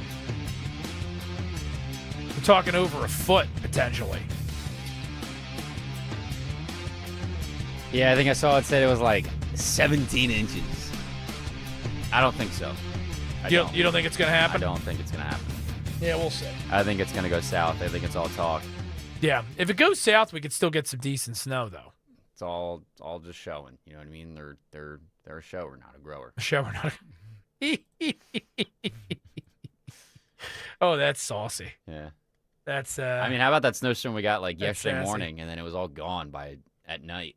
Oh, it rained, yeah. Yeah, and then it rained constantly.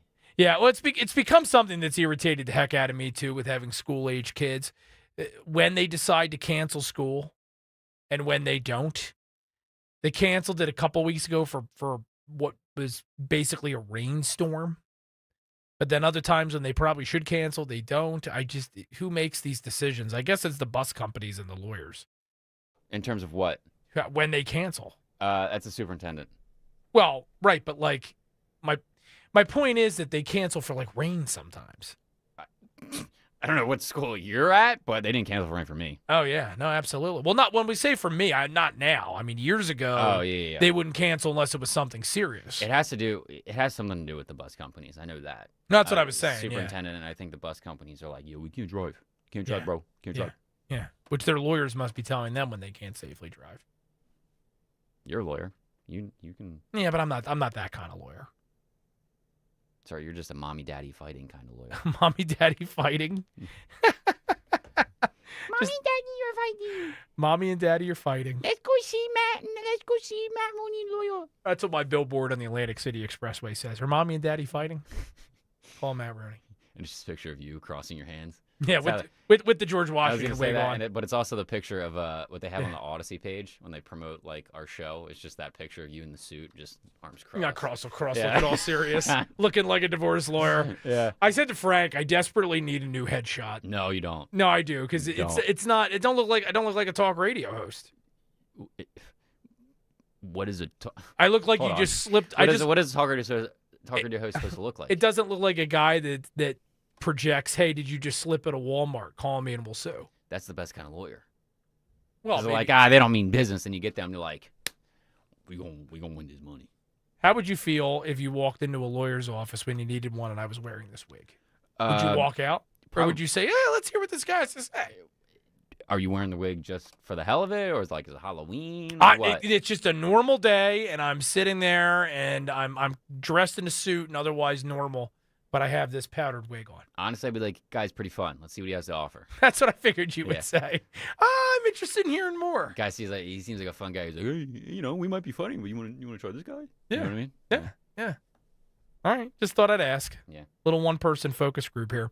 855-839-1210 is our number. Over on YouTube, youtube.com/@1210 WPHT. If you want to confirm that I am indeed as handsome as I sound, especially with my festive wig. Hello, Jimmy, Margaret, Sue, Sandy, Manglemush. Nick Stradamus is on there too. So I'm scrolling down. Want to make sure I didn't forget anybody that just logged on. Happy to have you all with us this evening. And we got Mr. Cerrucci already?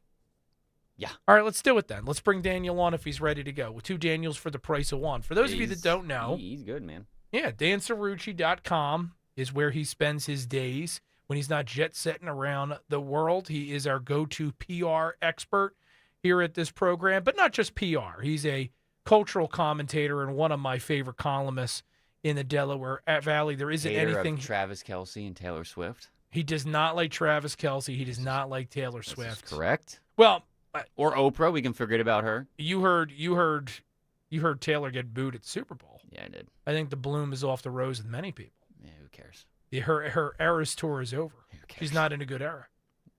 What do you mean? Who cares? Who cares? What do you mean? Who cares? Who cares if she got booed? Who cares? Why can't? Here's the thing. We'll get to Dan a little bit. I gotta get something. Get this off your chest. I gotta get something on my chest. Get it off your chest. I can tell. Granted, the NFL does play into the whole Taylor Swift thing. Like, yes, I get it. I understand. But who cares if she's attending a football game?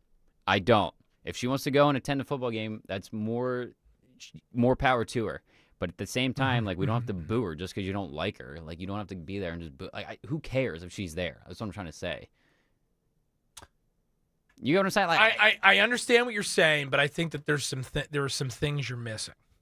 What? She's watching a football game. Well, okay, yes and no, right? She's not just a random celebrity who happens to be dating a player who shows up at these things. She's someone who has consciously dived into the public discourse, taken political positions. Political decisions aside. And she represents something in our culture. And it happens to be something in our culture that is the equal and opposite reaction to MAGA and America First. But here's the thing, like, politics aside, like, if you're there to watch a football game, why does it bother you that she's there?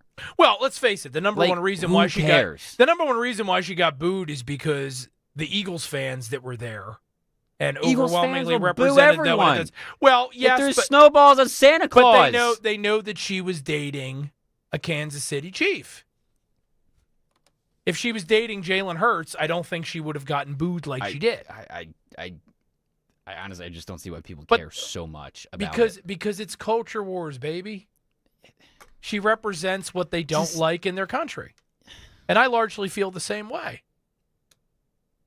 Great. This mopey, emo, entitled, rich white girl that has every privilege in the planet but wants to constantly whine about how evil and awful the country is and how evil and awful men are. And the thing that I always talk about drives me nuts about rich white liberals is their answer to privilege is to try to deny opportunity to everybody else. So people like myself see her as just a symbol of everything that is obnoxious about where our country currently is. I think we're taking this in two different directions, which is fine. But no. What you said was, who cares that she's there? Why bother boo her? I'm explaining why people react the way they do. Right, but I'm also saying, like, if you're there watching a football game, everyone else is there to watch a football game. They just want to, they want to enjoy it.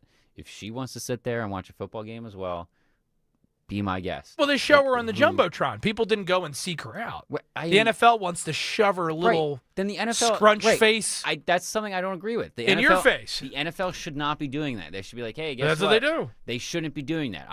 I can't call up Roger Goodell and be like, yo, boss, like, let's get stop him doing on it. the phone right now. Get him on the phone. Absolutely would. But if I was there, I'd be like, oh, cool, Taylor Swift's here. Who cares? I would just go about my day. I just don't see why things affect people, like, personally. Like, maybe that's just me. Well, I explained it. You don't have to agree to it. You don't have to feel the same way. But that's why people feel the way that they do. People can feel the way they do. Liberal women are terrible, Daniel. Some are. Like, do you understand this? Actually, before we get to our guest, I'll share this because it dovetails with what we're talking about. There's a new poll out. It's from the Stack tonight.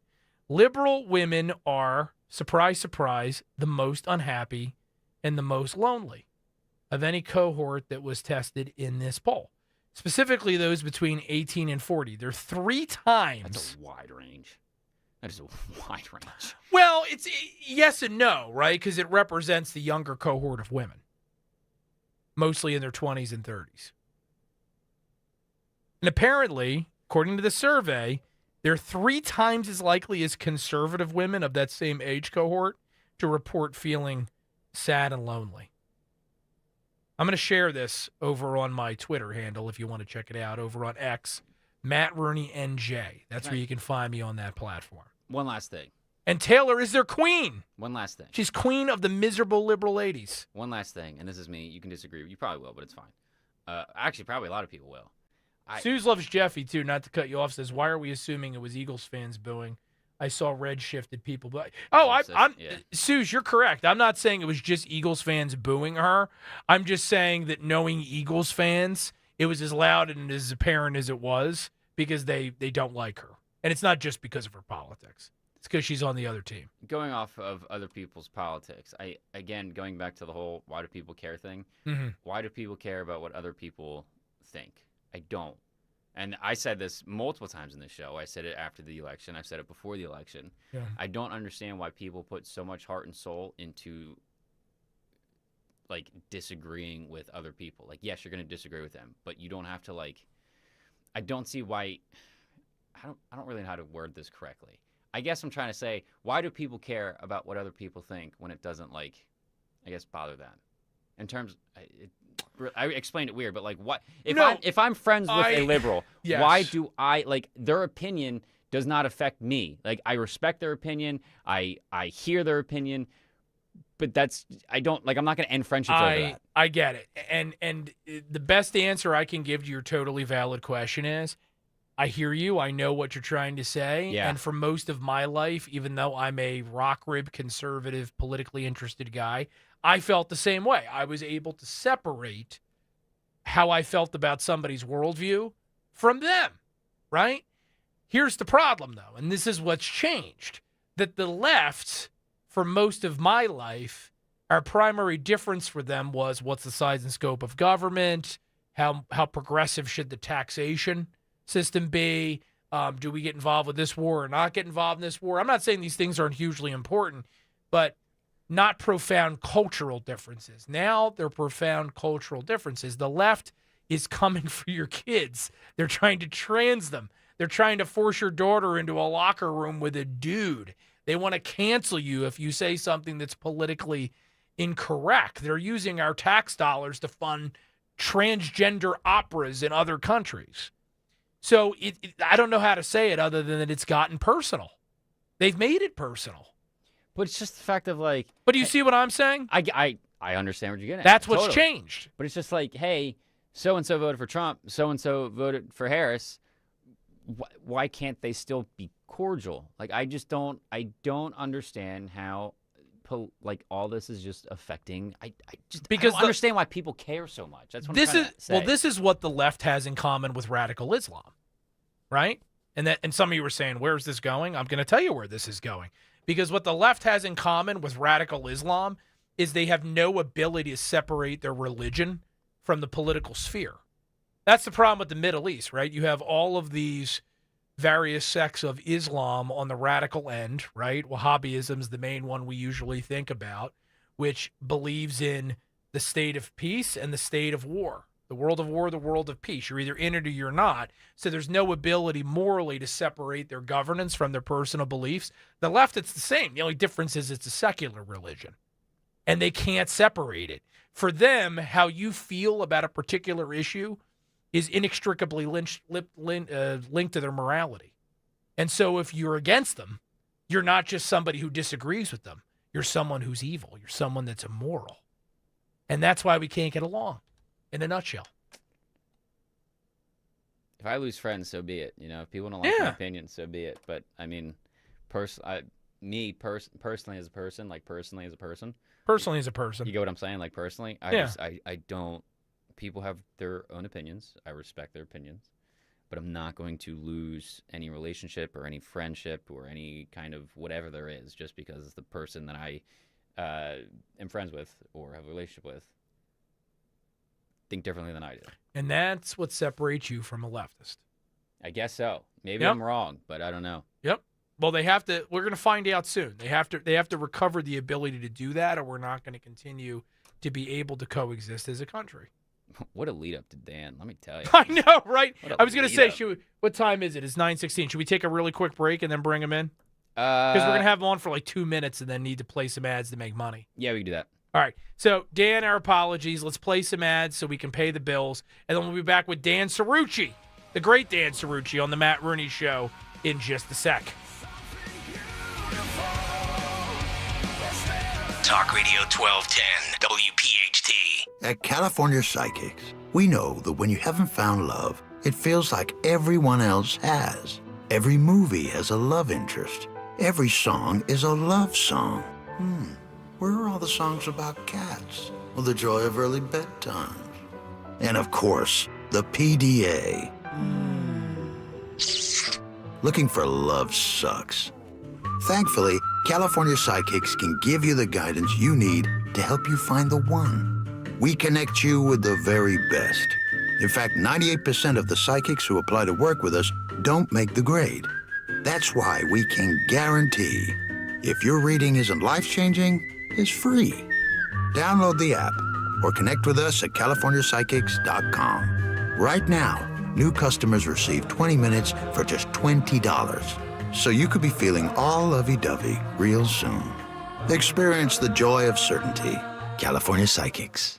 As we all continue to hear scary ads about the IRS, Tax Relief Advocates is leading the way, showing U.S. taxpayers why they don't need to be afraid of the IRS. Whether you owe the IRS $5,000, $50,000, or $500,000, TRA has a solution. With major tax relief initiatives currently in effect, we could reduce or even eliminate what you owe to the IRS, business or personal.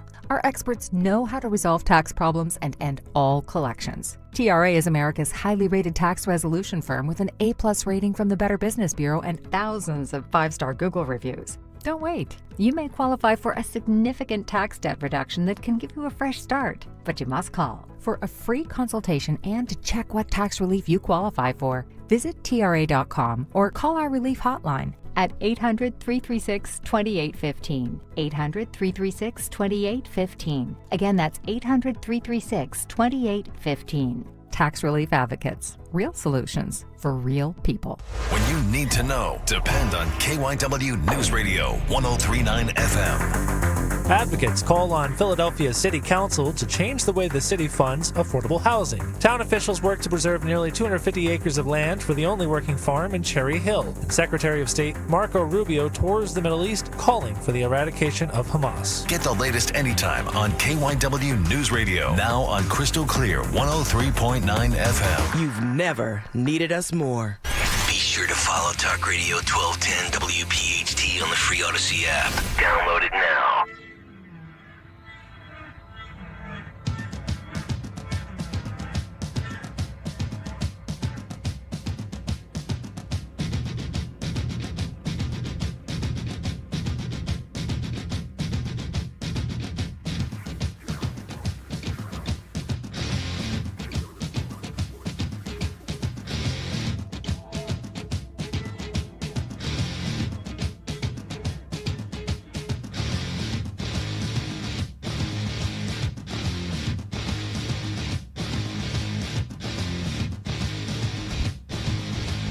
Welcome back to the Matt Rooney Show.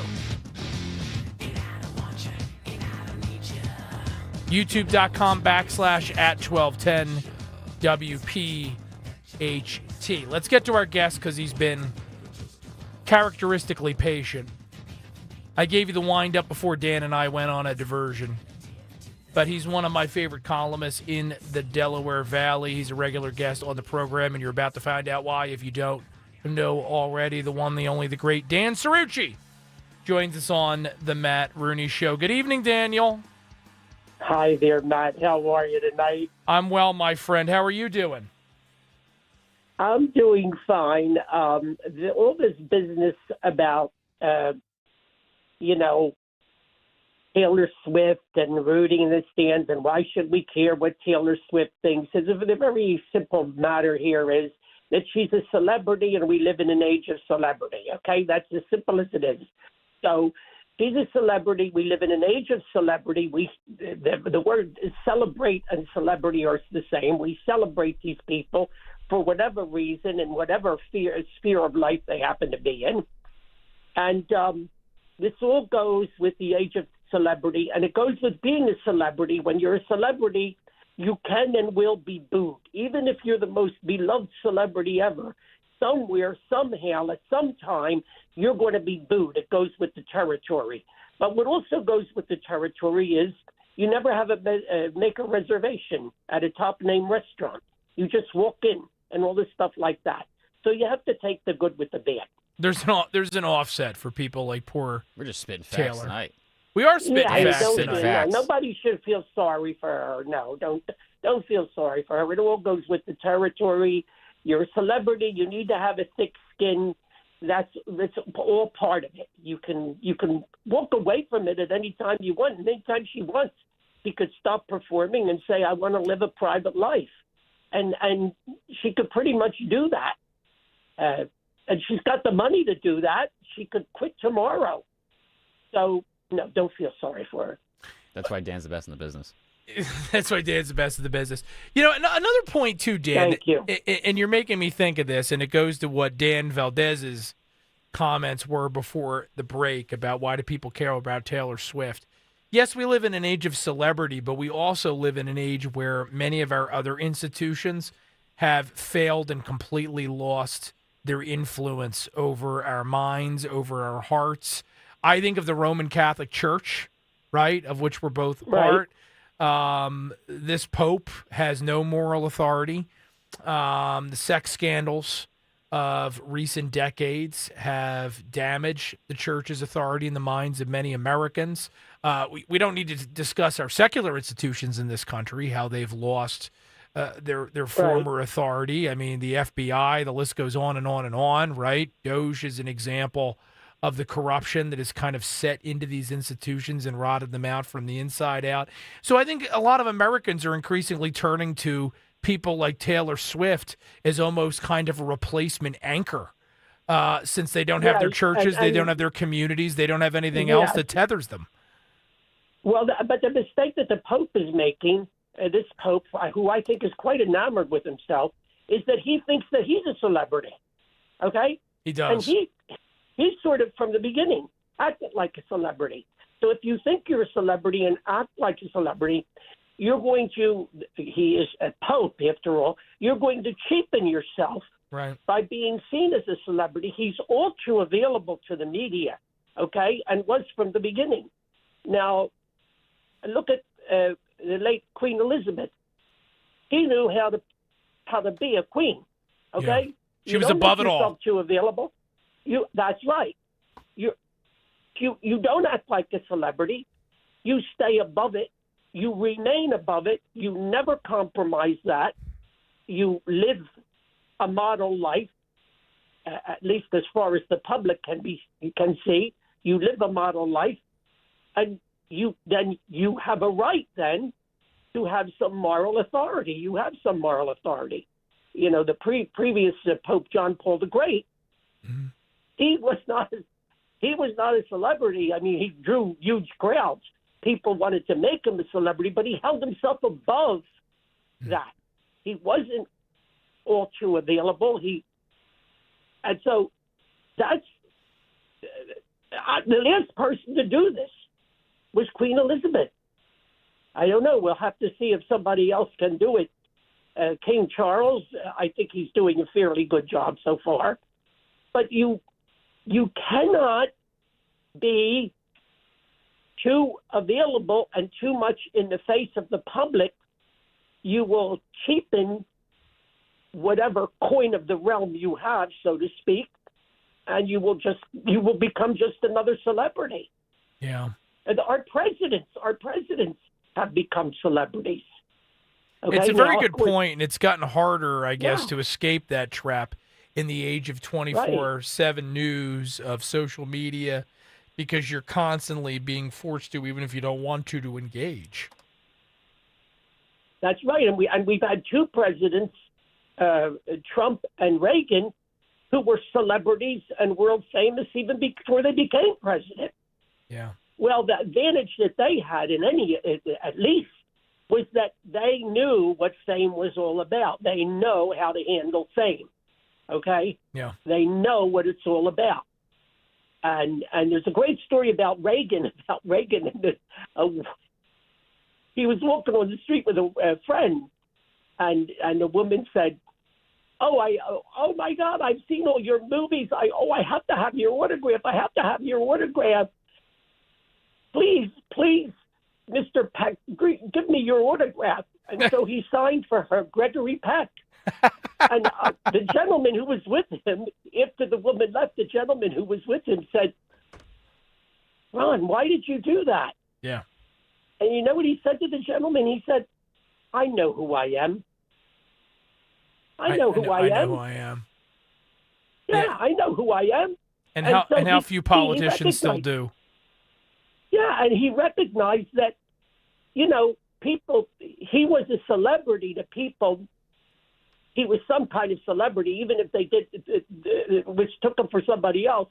But he still knew who he was as a person, and he retained that. And he retained his principles and his morals and so forth. I know who I am. Which so few of them still can do. It's a horrible age in that respect. There's a lot of good things happening right now, but it's extremely difficult to keep the faith given the lack of leadership we find in most quarters. New Jersey has a gubernatorial election coming up later this year, my friend, and we were off the air last week for the Super Bowl, so we haven't had a chance to talk about it yet on air, but you were there for the Republican gubernatorial debate, I guess about a week and a half ago now at Rider University. Yours truly was there. I was one of the co-hosts and one of the panelists asking questions. I heard what they said. I was right up front. I was one of the people asking the questions. But you and I haven't had a chance to touch base about your thoughts on what you saw at Rider University. The participants were Jack Citarelli, who was the 21 nominee, Bill Spadia, who was a radio host until a couple of weeks ago. He left the show. Ed the Trucker, former state senator from South Jersey, and John Bramnick, Right. who's in the legislature from all the way up in Union County. What are your thoughts? Well, first of all, Matt, I thought it was a complete disaster. Okay? I was there because you were there and you were on the panel, and that's why I came. And you asked good, thoughtful, and well-considered questions to the extent you were even able to ask questions. It was a struggle at a couple points. I had to go back and forth with these guys. Really, I mean, the moderator announced at the beginning a whole series of rules and format, and then I would say within 3 or 4 minutes into the debate, she completely ignored that. The participants took over. They started shouting at one another. I couldn't tell whose turn it was to speak. One of the big mistakes, by the way, I took copious notes. One of the big mistakes she made was that when she asked the question, she never said the order in which the 4 candidates should answer the question. Okay, so we lost track of whose turn it was, who was going first, who was that. So she would ask the question, and all 4 of them would start, or 2 of them would start answering, or 3 of them would start answering, or 4 of them would start answering at once, and they would begin shouting at one another. Yeah. I thought it was a mess.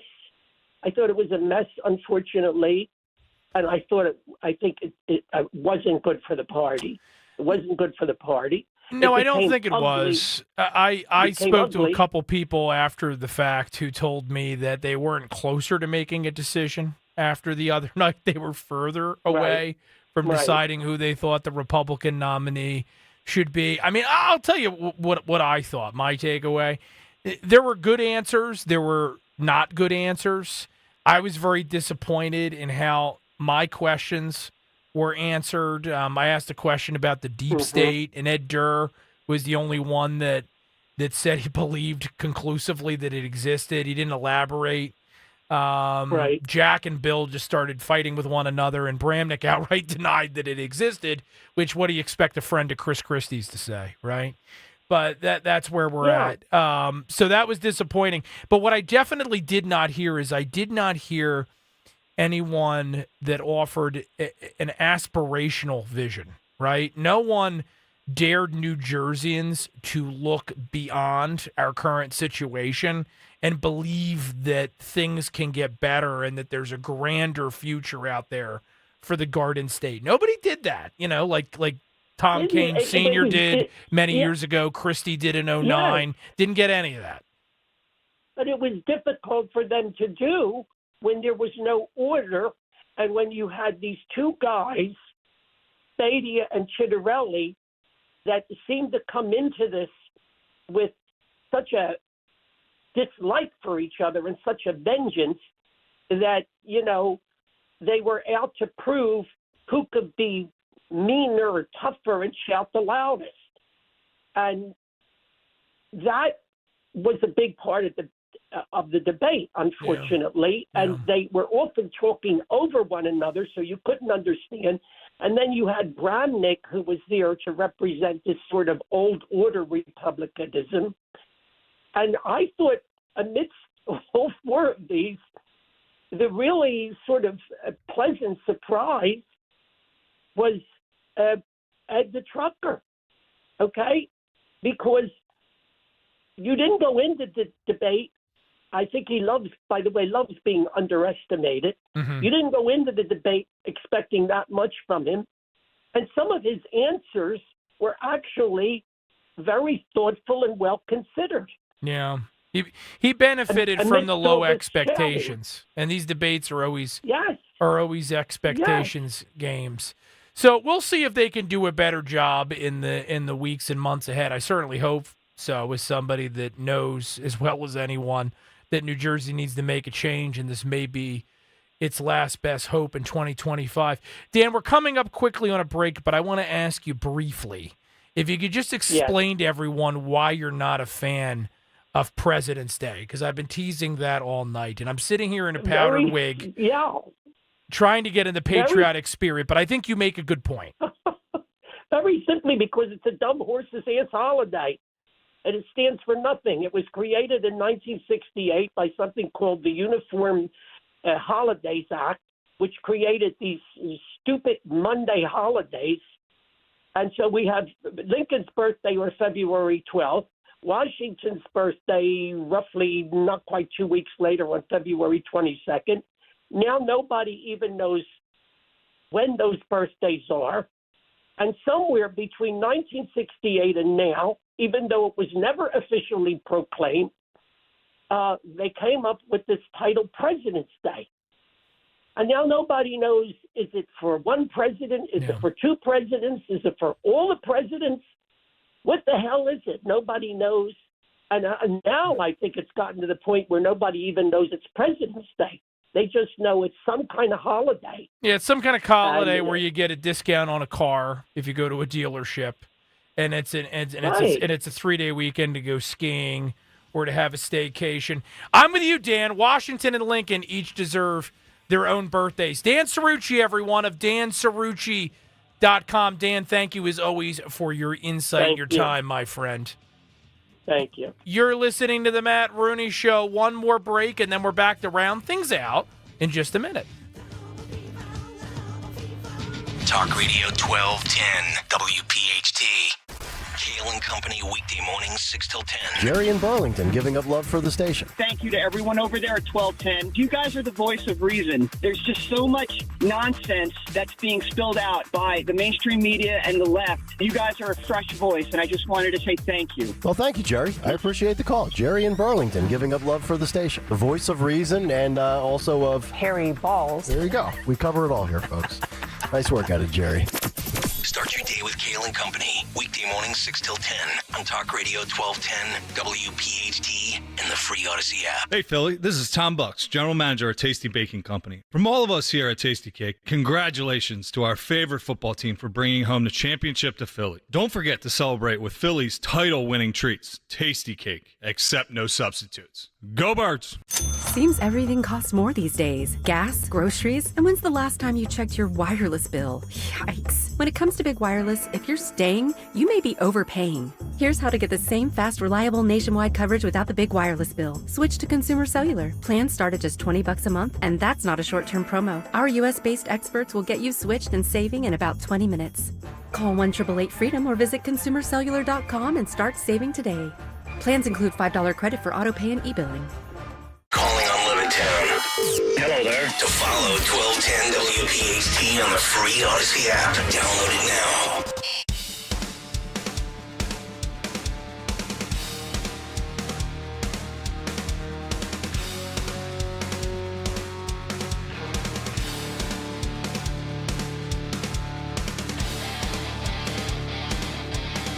I almost forgot this evening, Daniel. I have a quick Windmill update.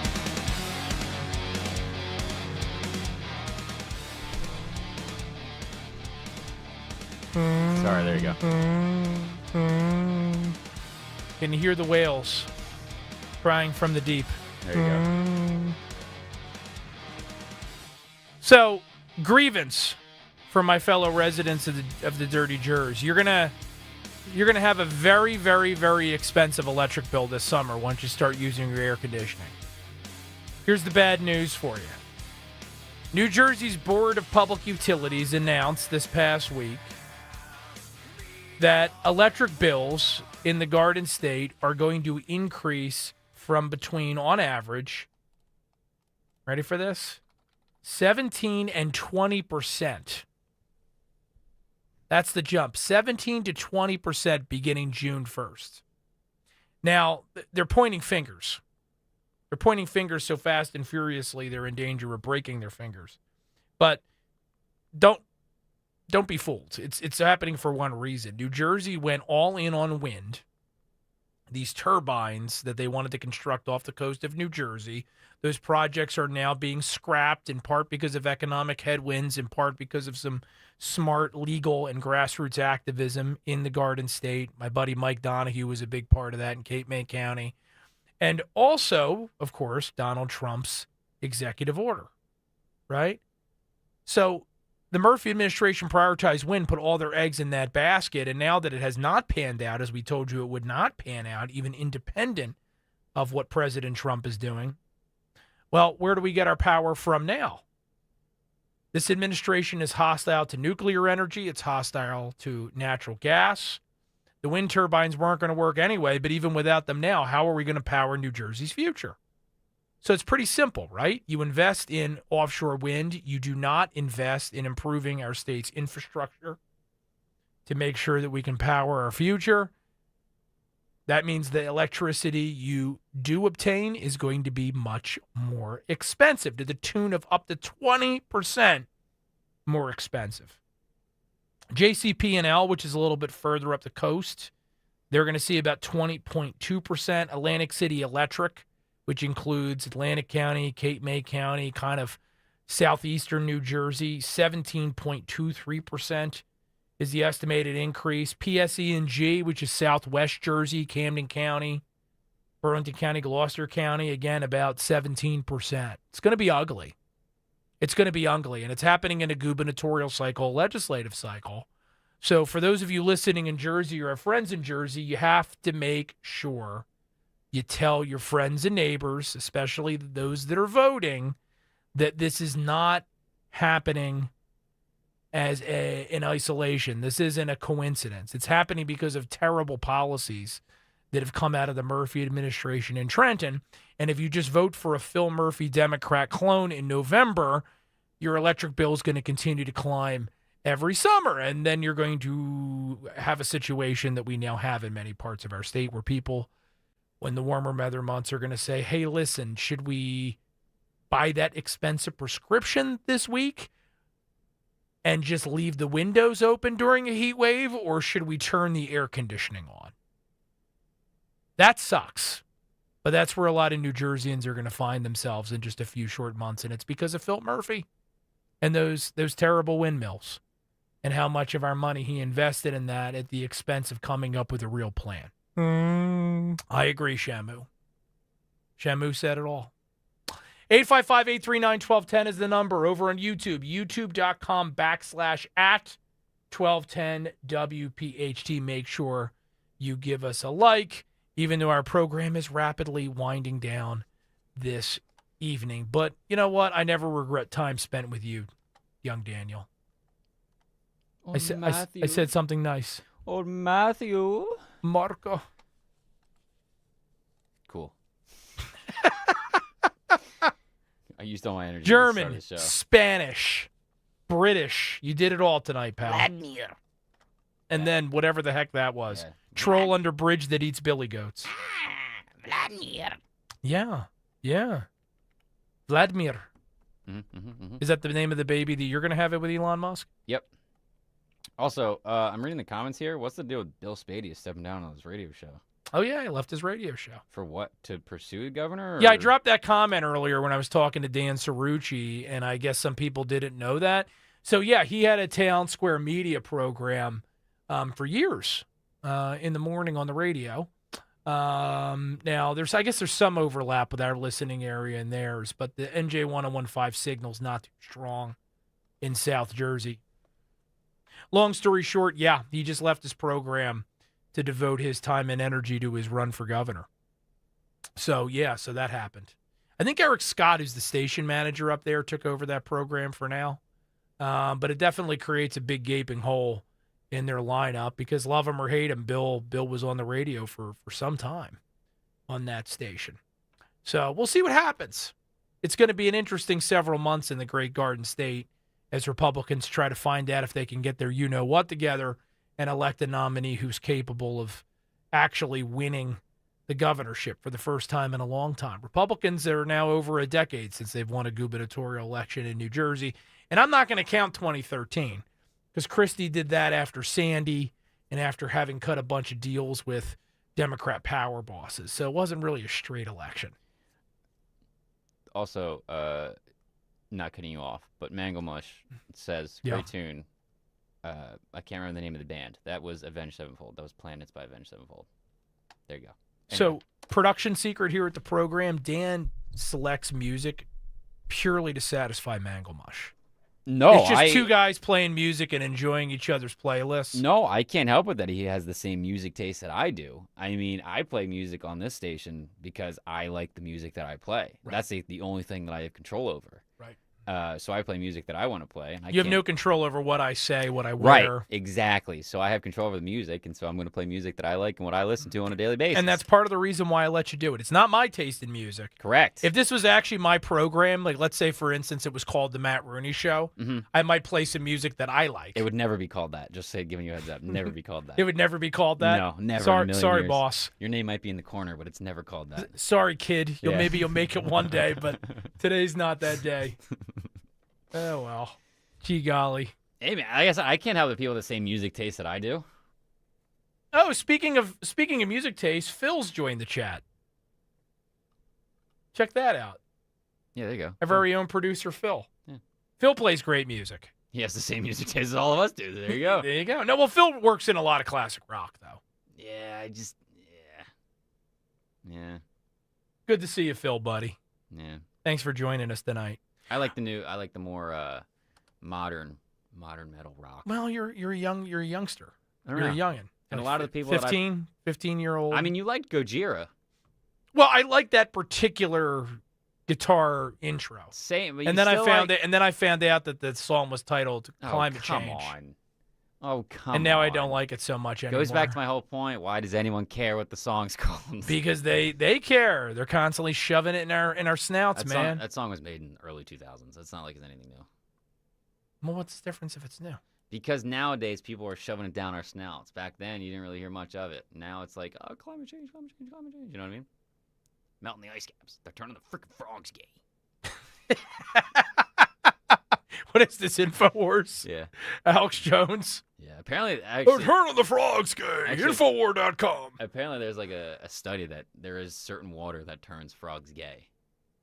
Really? So apparently there's like... I heard that. I don't know how true that is, but apparently there's some study... Probably not true at all. That they found that turns the frogs gay. Interesting. Yeah. Interesting. Let's see if I can... You should have a sip of the water that turned my hair into this. I don't know. Give me a powdered wig. Here's from Duke University Press, theorizing the gay frog. The gay frog has taken on a surprisingly prominent role in contemporary environmental culture, primarily associated with American shock jock Alex Jones, so-called alt-right, blah, blah, blah, blah, blah. This article offers a genealogy of the gay frog, situating this recent moment in the longer history of sex panics over gay animals, described by queer ecologists. I guess it's ecologists that aren't straight. And in the context of an ongoing backlash against feminism and trans liberation. We should devote 3 hours to this sometime. Your homework before the next program is to read this. Because I think we could have a lot of fun with this. See if there's actually water that turns the frick frogs gay. Maybe. Yeah. Maybe. But in the interim, let's turn off our audience with the most detestable segment in all of radio, anywhere. What's it called? Hey guys, gather round. Gather round. It's Twit Talk time. Oh boy. I have one disturbing one today. One disturbing one? Only one? Yeah, most of them are pretty tame. Should I text my mother and tell her to turn off the radio? No, a lot of them are good. There's one disturbing one that I just started busting out laughing. Okay. All right. Do you want to get that one over with, or what? Yeah, get the worst one out of the way in the beginning. All right. Well, if you must. Okay. It was Valentine's Day this past Friday, and I'm coughing over here like a diner waitress. Hold on. Smoke too much? Yeah, how do you want your hash browns, hon? Yeah, so it was Valentine's Day over this past weekend, and so I guess this girl was getting a little, not freaky, but she was reminding people of heart-shaped pizzas. Oh, no. Which she looks like she eats a lot of heart-shaped pizzas. Anyway, she can describe it better than I can. Oh, no. If we having pizza making night, and I made a heart-shaped pizza, and my man made a penis-shaped pizza, I'm going to think he like penis. I'm not even going to find it funny like, oh, my God, haha, you was being stupid. No, I'm going to think, oh, you got dick on your mind. You got that balls and dick on your mind.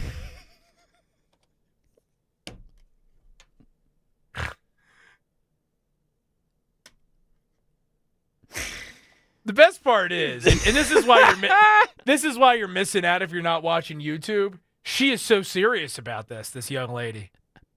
She is serious about this. Yeah, she is. It seems like she eats a lot of heart-shaped pizza, too. Did a gay frog make the penis pizza, though? I don't know. Maybe Duke University can tell us. Question is, who's making a penis-shaped pizza? I don't know. Heart-shaped, I understand, but penis-shaped, come on. It's a big country. Lots of strange people out there making weird choices. Some people even decide to listen to this program, which may be among the most bizarre choices of all. Mangle Mush said, hey, I love Twit Talk time. Thank you. My only supporter. That's right.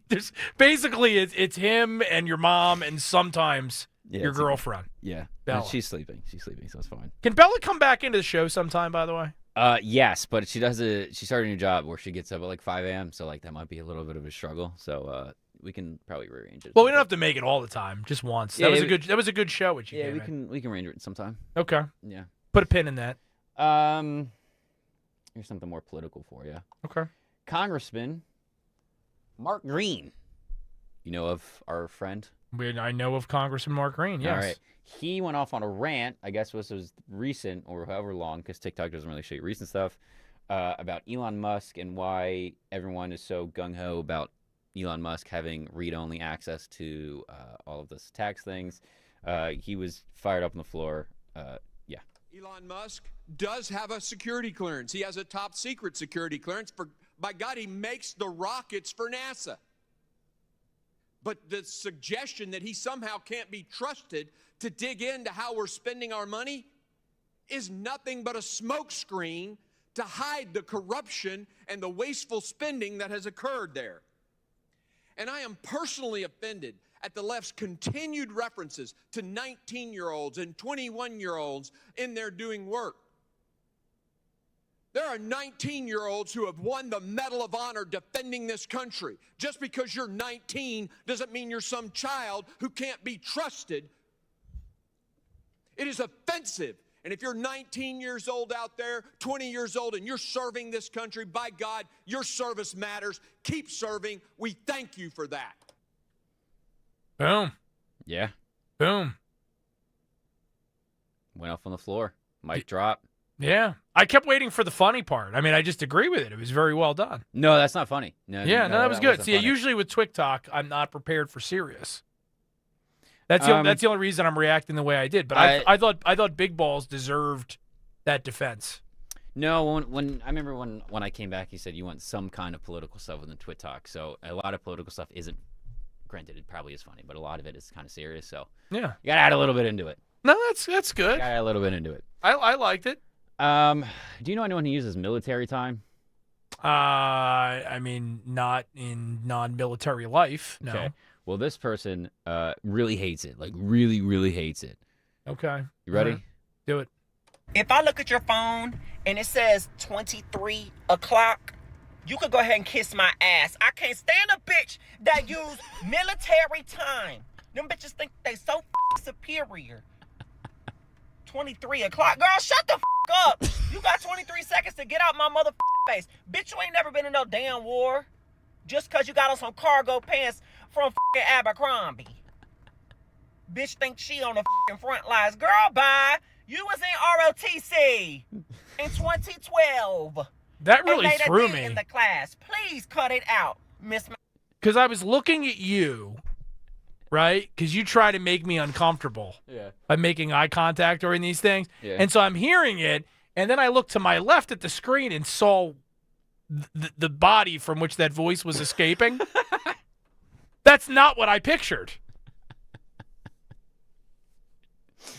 Yeah. I thought that was a woman. It's like what is he? Like an Asian male? That is not an Asian. What is he? I would say that's white. I don't know about that. That's white. Okay. Maybe a little Latino. Maybe? Okay. Guy the voice threw me. That's the bottom line. Guy doesn't like military time. I guess so. Bottom line, doesn't like military time. Must have dated a sailor or something and had a bad experience. That's my best guess. Maybe. Maybe. Do you know the price of a Twix? No. I mean, I like Twix. I also like Twix. I used to love, when I was a kid, I used to go to a swim club in the summer, and I would go and I'd buy a frozen Twix. frozen Twix are They delightful. kept them in the freezer. Yeah, Oh, they're great. my God, that was Anytime I get a Twix now, I put them in my freezer. Yeah. This I guess father comes in and is dumbfounded by the price of Twix. So he goes in and shows his 2 daughters. What happened? How much was it? $1.75, dear, for this little package of Twix. That's crazy. Look here, this thing here for $1.75. But it has 2 Twix bars in on there. 2 Twix bars in there. Good grief, dear. Good grief, dear. That's what you should say when you have the way. Good grief, dear. you have to put that on the hotkeys. Good grief. Good grief, dear. I got it next week. Yeah. Yeah. $1.75 for a little thing of Twix. Good grief, dear. Good grief, dear. Beautiful. Yeah. Well done. What else you got for me? This one has to do with Trump's or open borders. This girl is basically saying that Trump's been in office for how many days and border crossing has already been down. The whole video is like 2 minutes, but I didn't want to take the whole 2 minutes, so I took like 30 seconds of it. Yeah. You're telling me that in Trump's first 9 days of his presidency, he took the daily average of border crossings from 2,087 to 126? What in the was Biden doing? It took 9 days. 9 days. So our open borders were a complete choice. So then people need to ask themselves and start questioning, why does the Democratic Party want open borders? Yeah, right? It's been one of the themes of tonight's show. Decline is a choice. What we've been through over the past 4 years is a choice. And Elon Musk said something in this regard concerning Doge just yesterday, that with very little effort, they've already uncovered hundreds of billions of dollars in waste. All of that could have been done before. There's no secret sauce.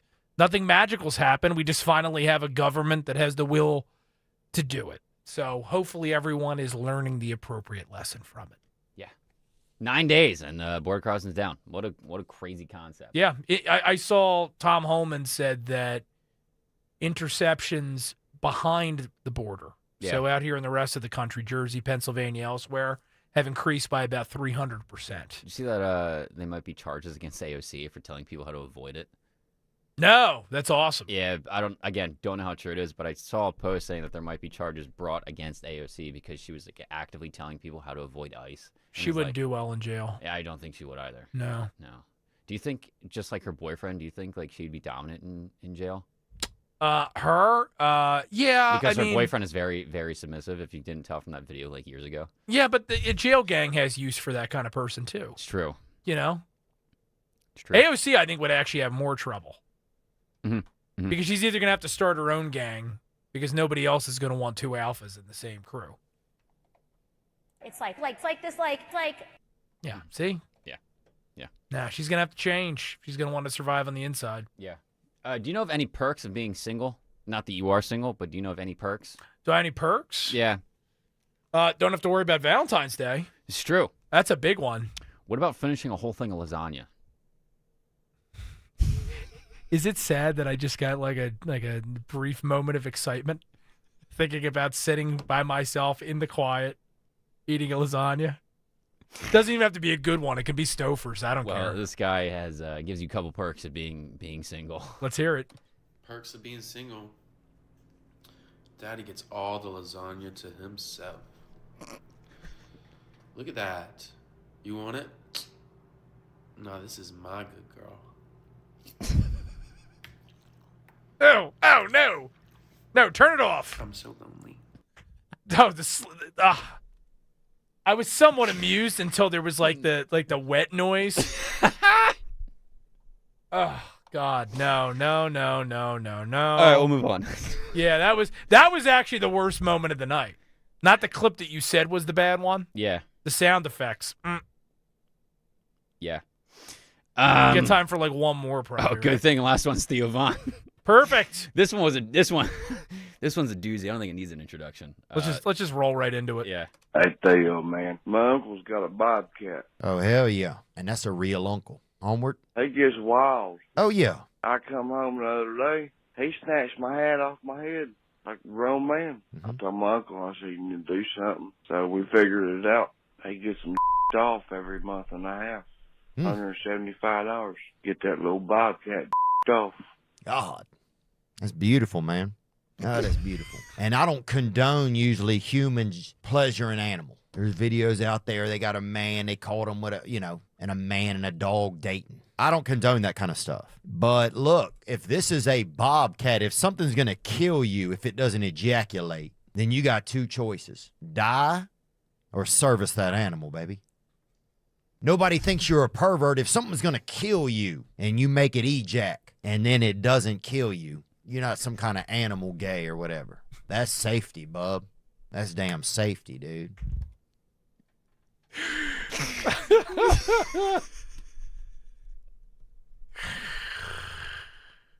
He was at the inauguration, ladies and gentlemen, and he fell out of his chair. An animal gay. It's no longer just... Work that into your Duke study.